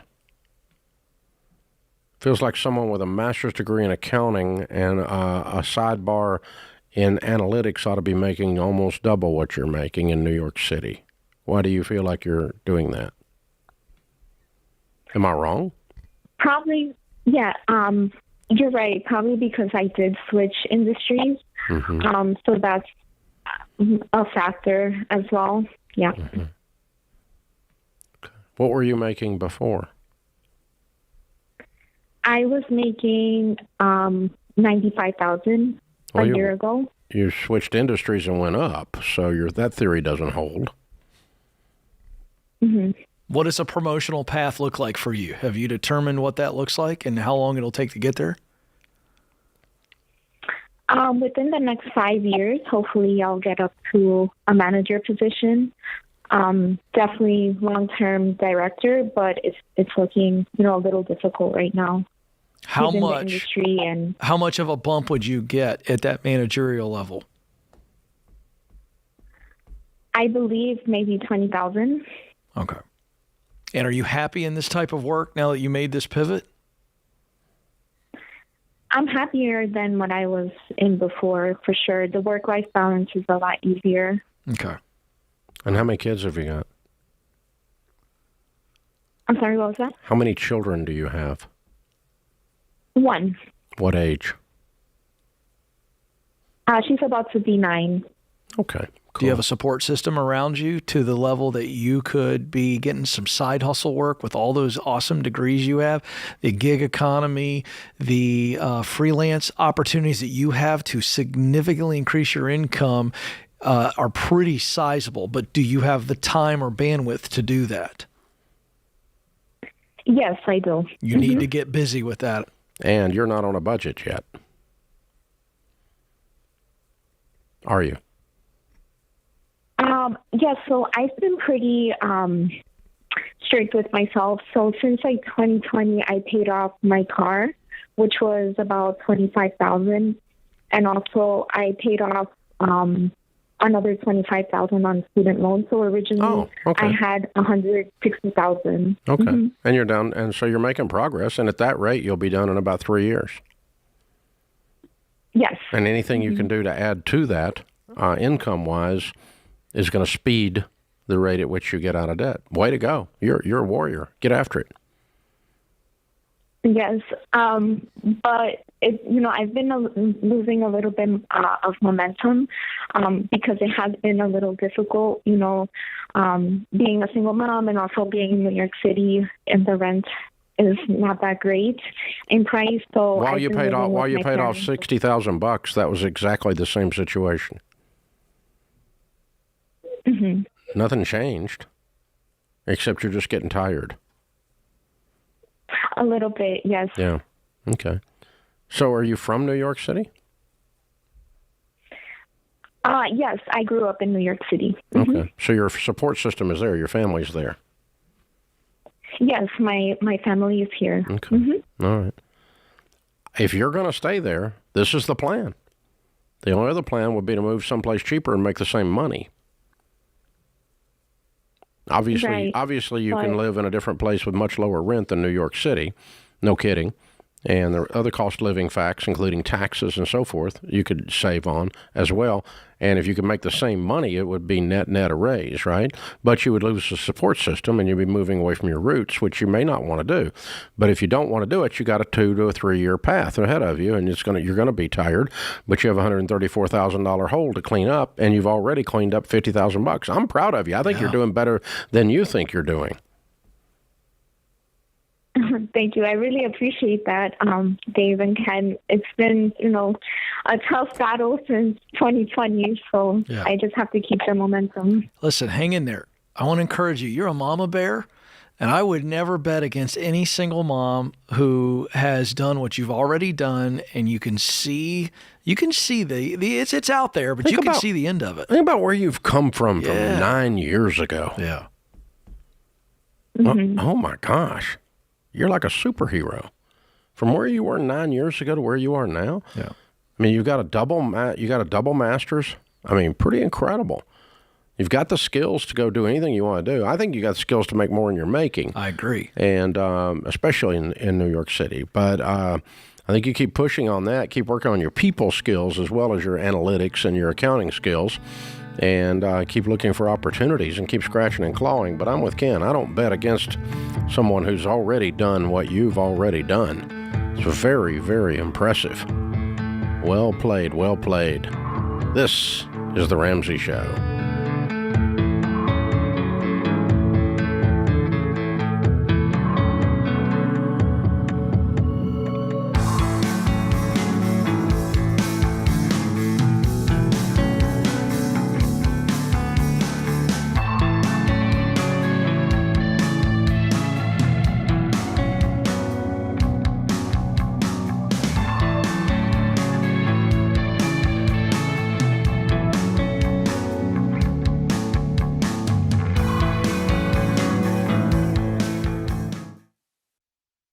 Hey guys, being free to make your own medical decisions is a big deal these days.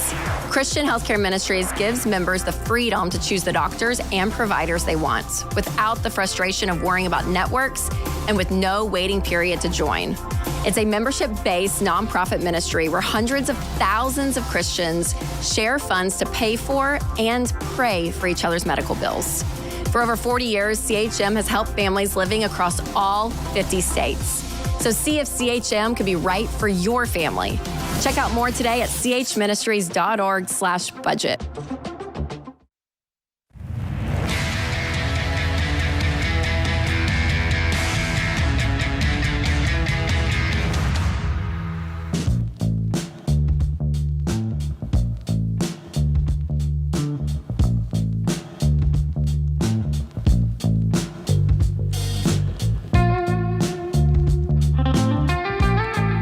Ken Coleman, Ramsey personality, is my co-host today. Samantha is with us in Myrtle Beach, South Carolina. Hi, Samantha. Welcome to The Ramsey Show. Hi, thank you so much for having me. Sure. What's up? Hi, so I am engaged, and I have been for about 2 years. So we're trying to start planning our wedding and everything like that, and that means that I need to have some money to throw towards it, right? I really don't want to go into like a massive debt with this, especially since I just paid off my credit cards and my fiance doesn't have any debt at all. So I really don't want to have a financial burden towards So what do you our make? relationship. I make around 38 What's he before make? taxes and everything. Oh God, he's part-time. He really doesn't make that much money. He's Why? in full-time school right now. Oh, okay. What's he studying? Yeah. He is studying computer programming. When does he graduate? He graduates, actually, I think December or January. Oh. And how old are you two? Yeah. I'm about to be 22, and he is already 22. Okay. But I also have a car loan. It's around, I think I have like $8,800 left to pay on it. Mm-hmm. And then I also just started grad school. Mm-hmm. So I really, I just took out student loans for the first time in my life, and I thought I was going to throw up.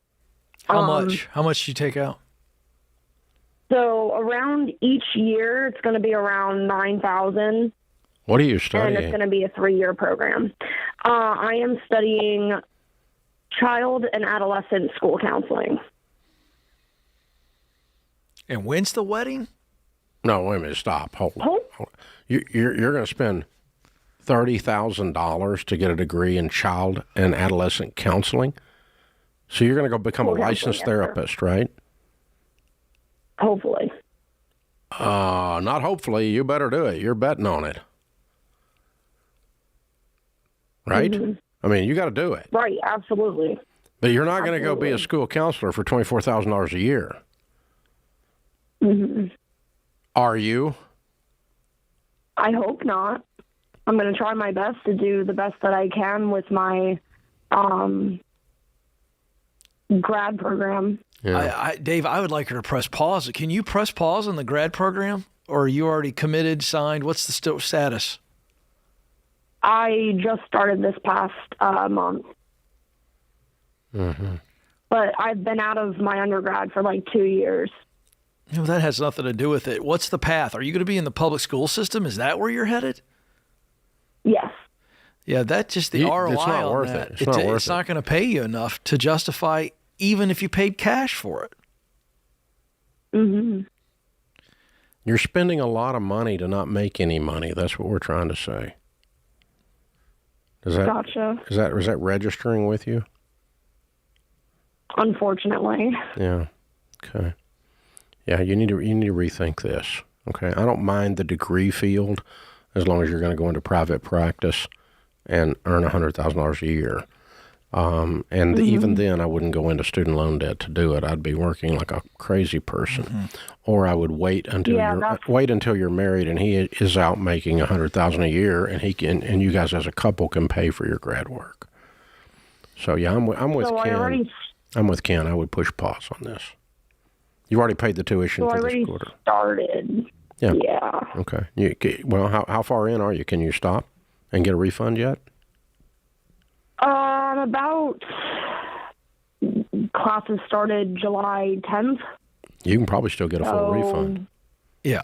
If you can get a full refund, take a refund and take a rest. Yep. You're not going to do this, but this is what we're telling you to do, and this is what we do for a living. So I would take a refund, repay the student loan, and take a rest until you're married, and then you can cash flow this same degree field if you still want to do it at that point. But you need a better path than public school with this degree field to justify the expense of getting this degree, this grad degree. Mm-hmm. This is ill-founded. I would not do it. Okay, you need to rethink this whole process and the timing of it. You definitely need to rethink, and that way you can at least afford to do it. In the meantime, it doesn't cost hardly anything to get married. You guys go, both of you pile up a couple $1,000 each and go have a little party and spend $4,000 or $5,000 and get married. If you're going, if you're going to do that, that's fine. There's nothing wrong with that at all. You do not need to spend a bunch of money on a wedding for the wedding to be real, or for the wedding to be correct, or anything else. And you guys don't have a bunch of money. He works part-time and you make $30,000. And so, if you're going to get married anytime soon, that's what we're doing. Yeah, and we're going to, be aiming at him graduating in December, and then our household income, hopefully he's going to make some serious money. Our household income goes way up. Then we can reconsider restarting a graduate program if you've got a way to justify the expense of it. And Samantha, please hear me say, I heard it in your voice. You are not a failure by pausing or by getting a full refund and just delaying and maybe never going back. Major success. Please understand that. I could hear it all over you, almost like I started, so now I got to finish. No, there's nothing in the world. It's not broccoli. You don't it's a have degree. to do it. You don't have to clean your plate. It's start your marriage with as little stress as possible. Just press pause on this. Okay. Yeah, and if I were you all, I would go ahead and get married soon. Yep. 2 years. I mean, paint or get off the ladder. That's a long engagement. So this is, there's so much going on here. Oh, my goodness.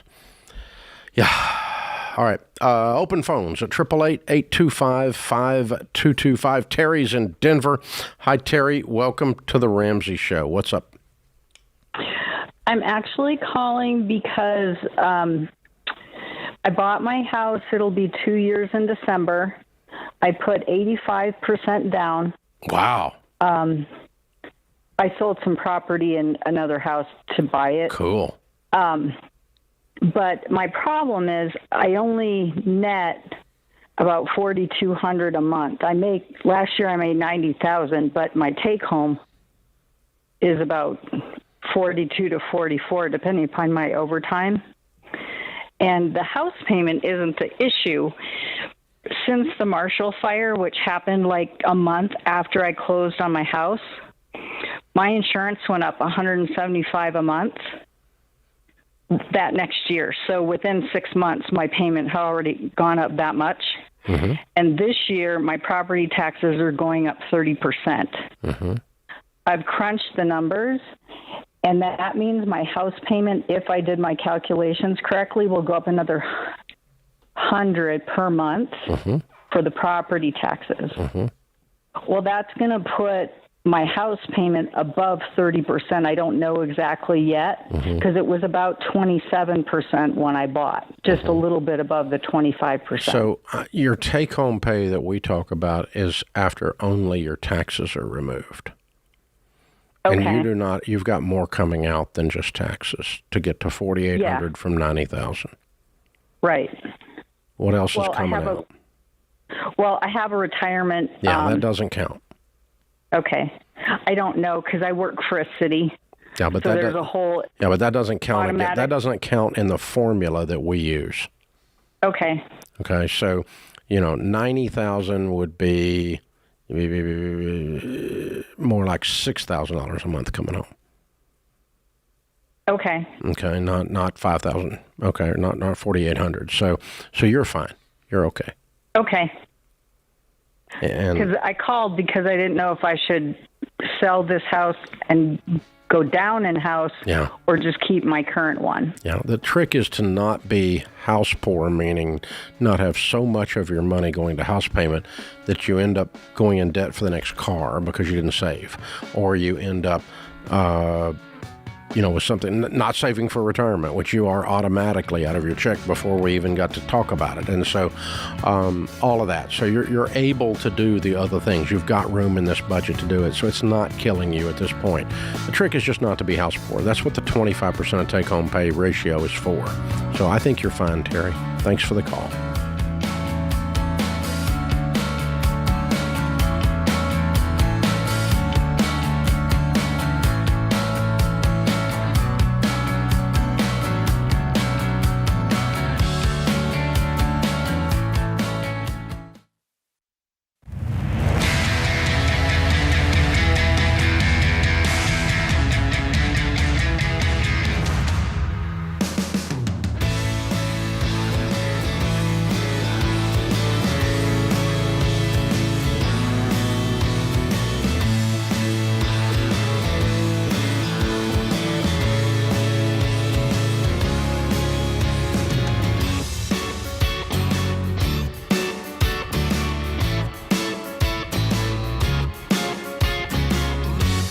Ken Coleman, Ramsey Personality, is my co-host today in the lobby of Ramsey Solutions. Brandon and Alicia are with us. Hey, guys, how are you? Great. How are you? Better than we deserve. Where do you guys live? Lexington, Kentucky, just right outside in Mount Sterling. Cool. Very good. Good for you guys. Honored to have you. How much debt have you paid off? $153,356.63. Excellent. How long did this take? About 3 years. Good for you. And your range of income during that time? Somewhere around 120 to 135. Cool. What do y'all do for a living? I am a staff accountant for a very large insurance company. I teach. Awesome. What do you teach? This year it'll be kindergarten. Wow, that's fun. That's fun. She starts her new job in the morning. Oh, so wow. we got to get back. Yeah. Oh, wow. Yes. We got to get you back to Lexington. Okay. Yeah. Well, let's get this over with quick. Good job, guys. What kind of debt was the 153? 2 cars and our house. Wow, your house and everything. I'm looking at weird people. Yeah. Way to go, guys. What's the house worth? Probably right now about $245. Excellent. Yeah. And how much is in your retirement nest egg? Our total net worth right now is about $384,000. Way to go, guys. Yeah. Woo-hoo-hoo. Yeah. We're excited. How old are you two? I'll be 41 at the end of August. Uh-huh. And I just turned 36. All right. So by the time you're 50, you're going to be millionaires. Hope so. Way to go, guys. Way to go. I'm so proud of y'all. Yeah. Good work. Good work. All right. What started this episode, this journey 3 years ago? A lot of resentment, actually. A lot of honesty. Right. So I was on staff at a church as a worship pastor at the time, and our best friends, Jared and Bethany Childers, walked into my office and said, "We're going to be teaching FPU." And I said, "Well, great. Good luck."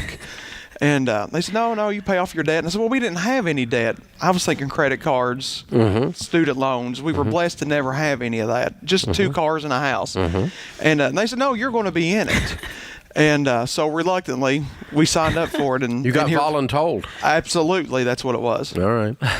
Yeah. I like it. So you got into the class, and then all of a sudden you went, uh-oh. Yeah. Some stuff has to change. Right. Luckily, for the cars, we actually had the cash, almost all of it, sitting in savings. Wow. I'd have just rather paid $800 a month car payment than to wipe it out and pay the cars off. So you did wipe it out and pay the cars off. Baby step 2 literally took about 30 days to do. Okay. Wow. Good for you guys. And then baby step 3, and then tear into the house, huh? Yeah. Yes. So how much of the 153 was cars? $29,000. Okay. All right. So still $120,000 to plow through. Yeah. But you don't have a house payment, man. No. You're so whacked. That's so cool. Yeah. We've been enjoying this since about April. Our goal was to have it done by the 1st of July. And when we scheduled our debt-free scream in February, I looked at her and said, we've got to do it. We've just got to get it done. So by April, we had it paid off, and we've enjoyed a few months of no house payment. Yeah, the first time the month comes around and you don't have a house payment, it's weird, isn't it? It is. What do you do? Yeah, it's like surreal. Yeah, it's like I'm supposed to give these people all my money, and now I don't have to. Yeah. Yeah, that's so cool. You really do believe the borrower's slave to the lender at that point. Absolutely. And when you're free, you know you're a slave. Sometimes when you're a slave, you don't know you're a slave. But when you're free, you know back then you were a slave. Yeah, I remember going back and looking through our text messages from then, and she said, oh, well, what if we don't have any debt? I said, well, technically, I was still trying to convince myself that we did. So, well, technically, we have 2 cars and a house, but that's not real debt. And now that it's gone, you realize it was real debt. Yeah. Yes. Wow. Good for you guys. So fun. Yeah. So what do you tell people the key to getting out of debt is? Learn to say no. I'm a big people pleaser. And so it was really hard for me to learn to tell my friends and family, especially no, to stay home and have staycations instead of vacations. And they, AO used to say, your why has to make you cry. Dave, all 3 of our kids over here are adopted, and their family trees have already burnt to the ground once. And I want to make sure that didn't happen again. Wow. Ooh, I got chills. Yeah, it's pretty heavy. So when you guys got on the other side of the car loans, what was the momentum like for that discipline to say no? Was it a little bit easier having knocked out those 2 things? I mean, or is it still very difficult? It was hard because, like he said, the car loans, we already pretty much had the money. The biggest thing is we gave up a cruise. And it was, for me, it was hard not to give the kids more, to realize that they don't have to have this, that they need this, but not that. But they already hit the jackpot when they got you guys. We did it. They hit the lottery when they got you. Yeah. To start with. Oh, my gosh. Yeah. We're blessed. We're blessed. Wow. So what were those hard sacrifices like? Like, beyond just saying no to the kids asking for stuff, what are some of the other things that you guys did? Give up a cruise. Give up a cruise, which was paid for. Right. And that kind of helped finish baby step 2 was we got our money back. Right. And which did not make one of these children over here very happy. And so that wouldn't have made me happy. No, so that finished it off for us. Okay. But thankfully, this was all during the COVID shutdown. We started baby step paying the house off in May of 2020. Wow. So we couldn't go nowhere or do nothing really anyway. Okay, gotcha. All right. We just threw everything at the house. Down. We did. Yeah. We did. And through all that process, Dave, I guess I owe you some payroll. Financial coach, I went through the training. They're all over here, and some people from FPU's here.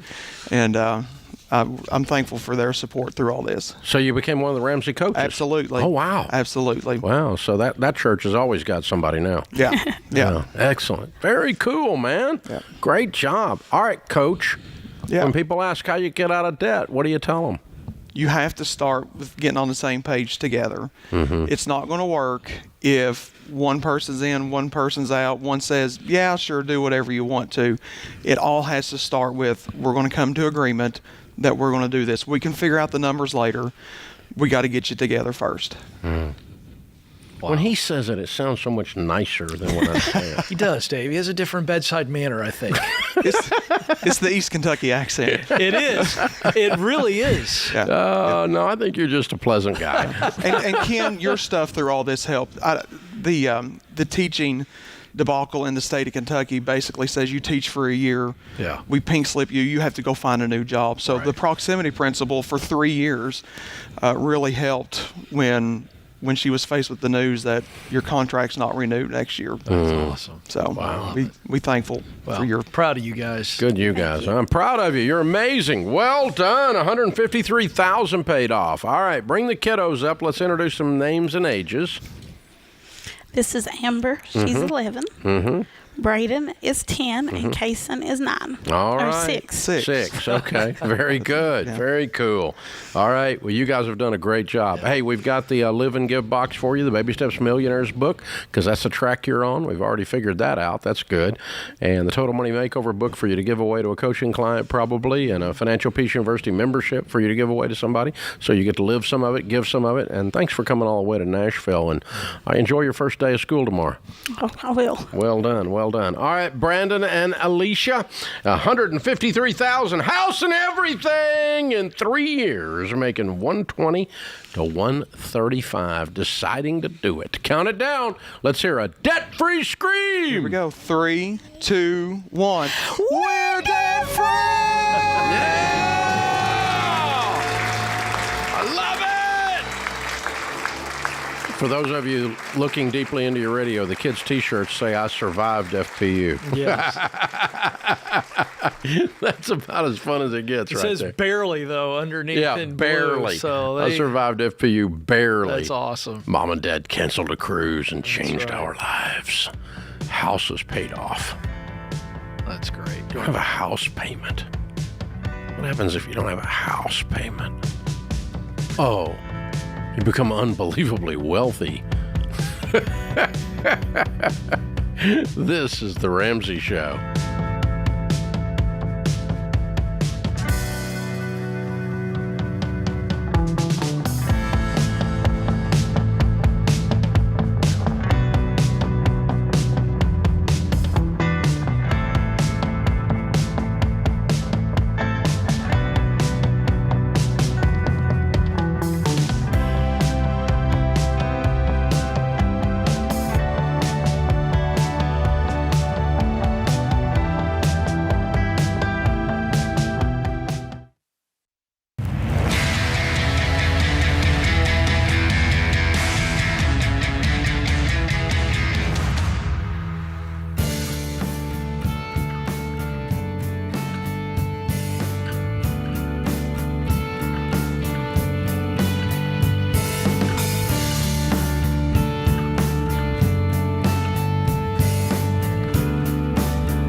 Our scripture of the day, Deuteronomy 8:18. But remember the Lord your God, for it is He who gives you the ability to produce wealth, and so confirms His covenant, which He swore to your ancestors as it is today.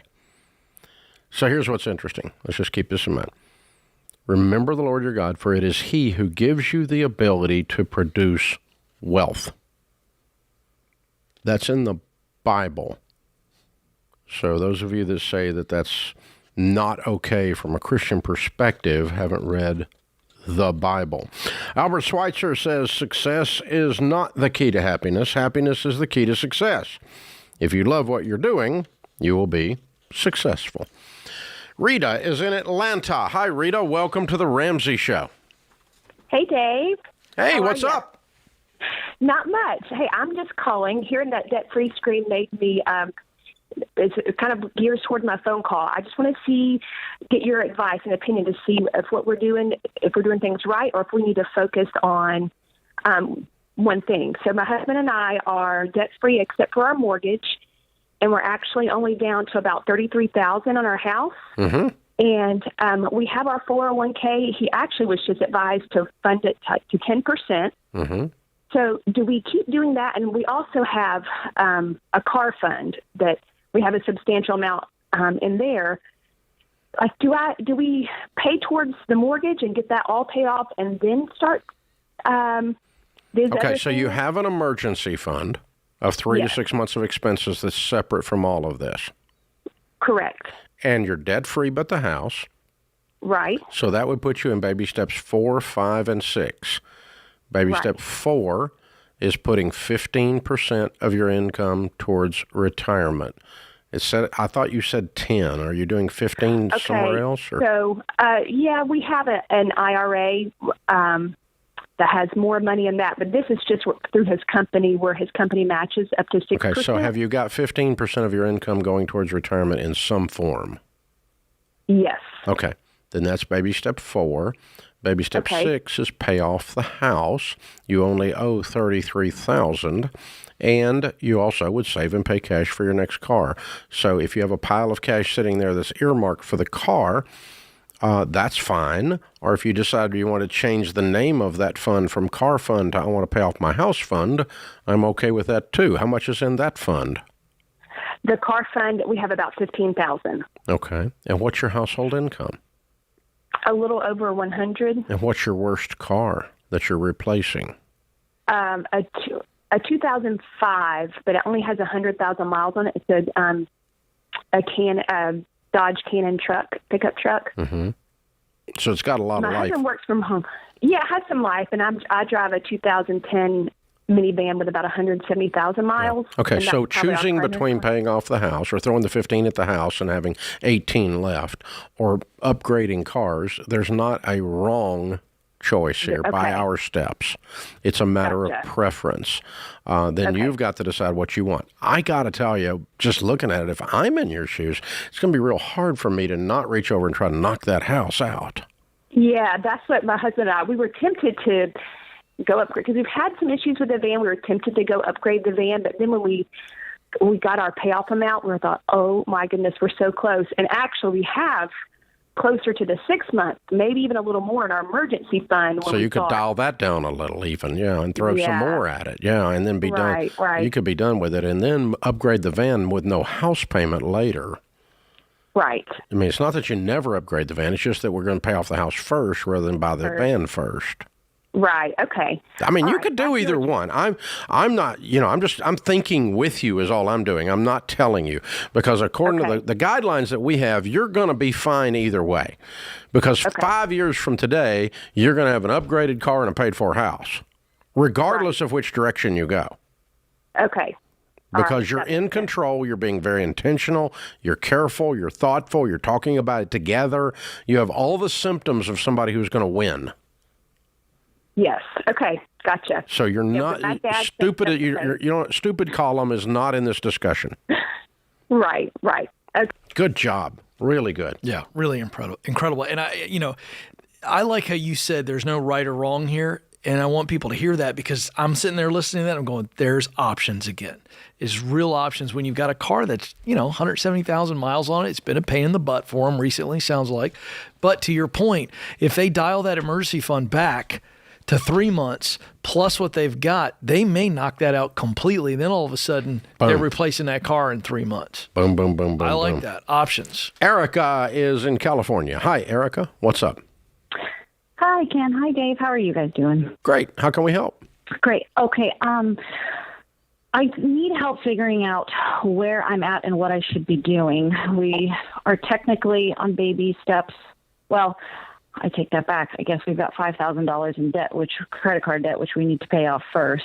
That is through my husband's business, so I'm not exactly sure how to tackle that because I don't handle those finances. But our house is paid off. We don't have any outstanding debt aside from my husband's business, $5,000 credit card bill. But he recently ended his partnership with his for his company, and now his income is significantly reduced, and so we're spending more than we're making, and I'm not exactly sure what to do moving forward in the next few months ahead. Sounds like he needs a job. Well, he's got one. He's entrepreneurial in nature, and he's been building up his own manufacturing engineering company, which it looks like it's going to be doing well. We're just not making as much as we used to currently, and then you need to not spend as much as you used to. You got to get your income up or your out go down. You're not in Congress. Right. Things are necessary expenses like childcare, for example. We're spending $3,400 for two kids as it is. So he's not making any money. Well, he's together. Our household income right now is $100,000. He thinks you can't live on $100,000. Yeah. And you have no debt, no house payment. Yeah. Right. Well, that's what I'm trying to figure out. It seems like all of our necessary expenses. No, you don't have $100,000 of necessary expenses with no house payment and no car payment and no student loan payment. You don't have that. It's not there. Okay. One of these numbers is wrong. Okay. Seriously. Yeah. That's $8,000 a month. I agree with you. We've sort of fallen off the wagon with not being able to track our expenses. You're not on a budget. You're not on a budget. You need to get on Every Dollar. I'll put you in Every Dollar Premium if that'll help you. That'll hook you up to your bank, and you can run your budget, and you and your husband need to sit down and run your budget. I kind of think the way you've covered for him twice or three times in this conversation that he's really not making any money yet. But you're pretty sure he's going to. You have a lot of faith in him, and that's good. I like that. But I don't think he's making any money today, is he? The problem is, Dave, is he's telling me that just hold on, at the end of the year, we'll be able to make this distribution. It'll cover everything. No, it won't cover everything because you got to pay daycare this month. Daycare doesn't do till the end of the year. So he's not making, you don't make $100,000 yet. Well, he's taking out an income. He's giving himself a salary. So currently our salary is $100,000. But again, I'm finding it's leaving, and I'm having trouble between childcare and all. Okay, I'm having trouble understanding, is this guy's really making $100,000? Where the crap he's if he's really pulling $100,000 out of his company, and you really have $8,000 or $7,500 hitting the bottom line over there, and you guys can't live on that with no debt, y'all got other issues. And so hang on, I'll get you signed up for Every Dollar. Get the two of you to sit down. You both need to understand where this is going on. This promise with the distribution at the end of the year is bull crap. Okay, if you can't make your monthly bills and you got no debt. So hang on, we'll get you signed up. That puts this hour of the Ramsey Show in the books. We'll be back with you before you know it. In the meantime, remember, there's ultimately only one way to financial peace, and that's to walk daily with the Prince of Peace, Christ Jesus.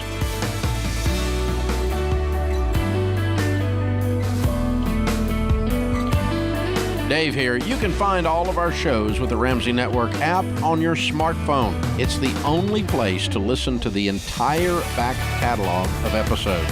Download the Ramsey Network app in your favorite app store today.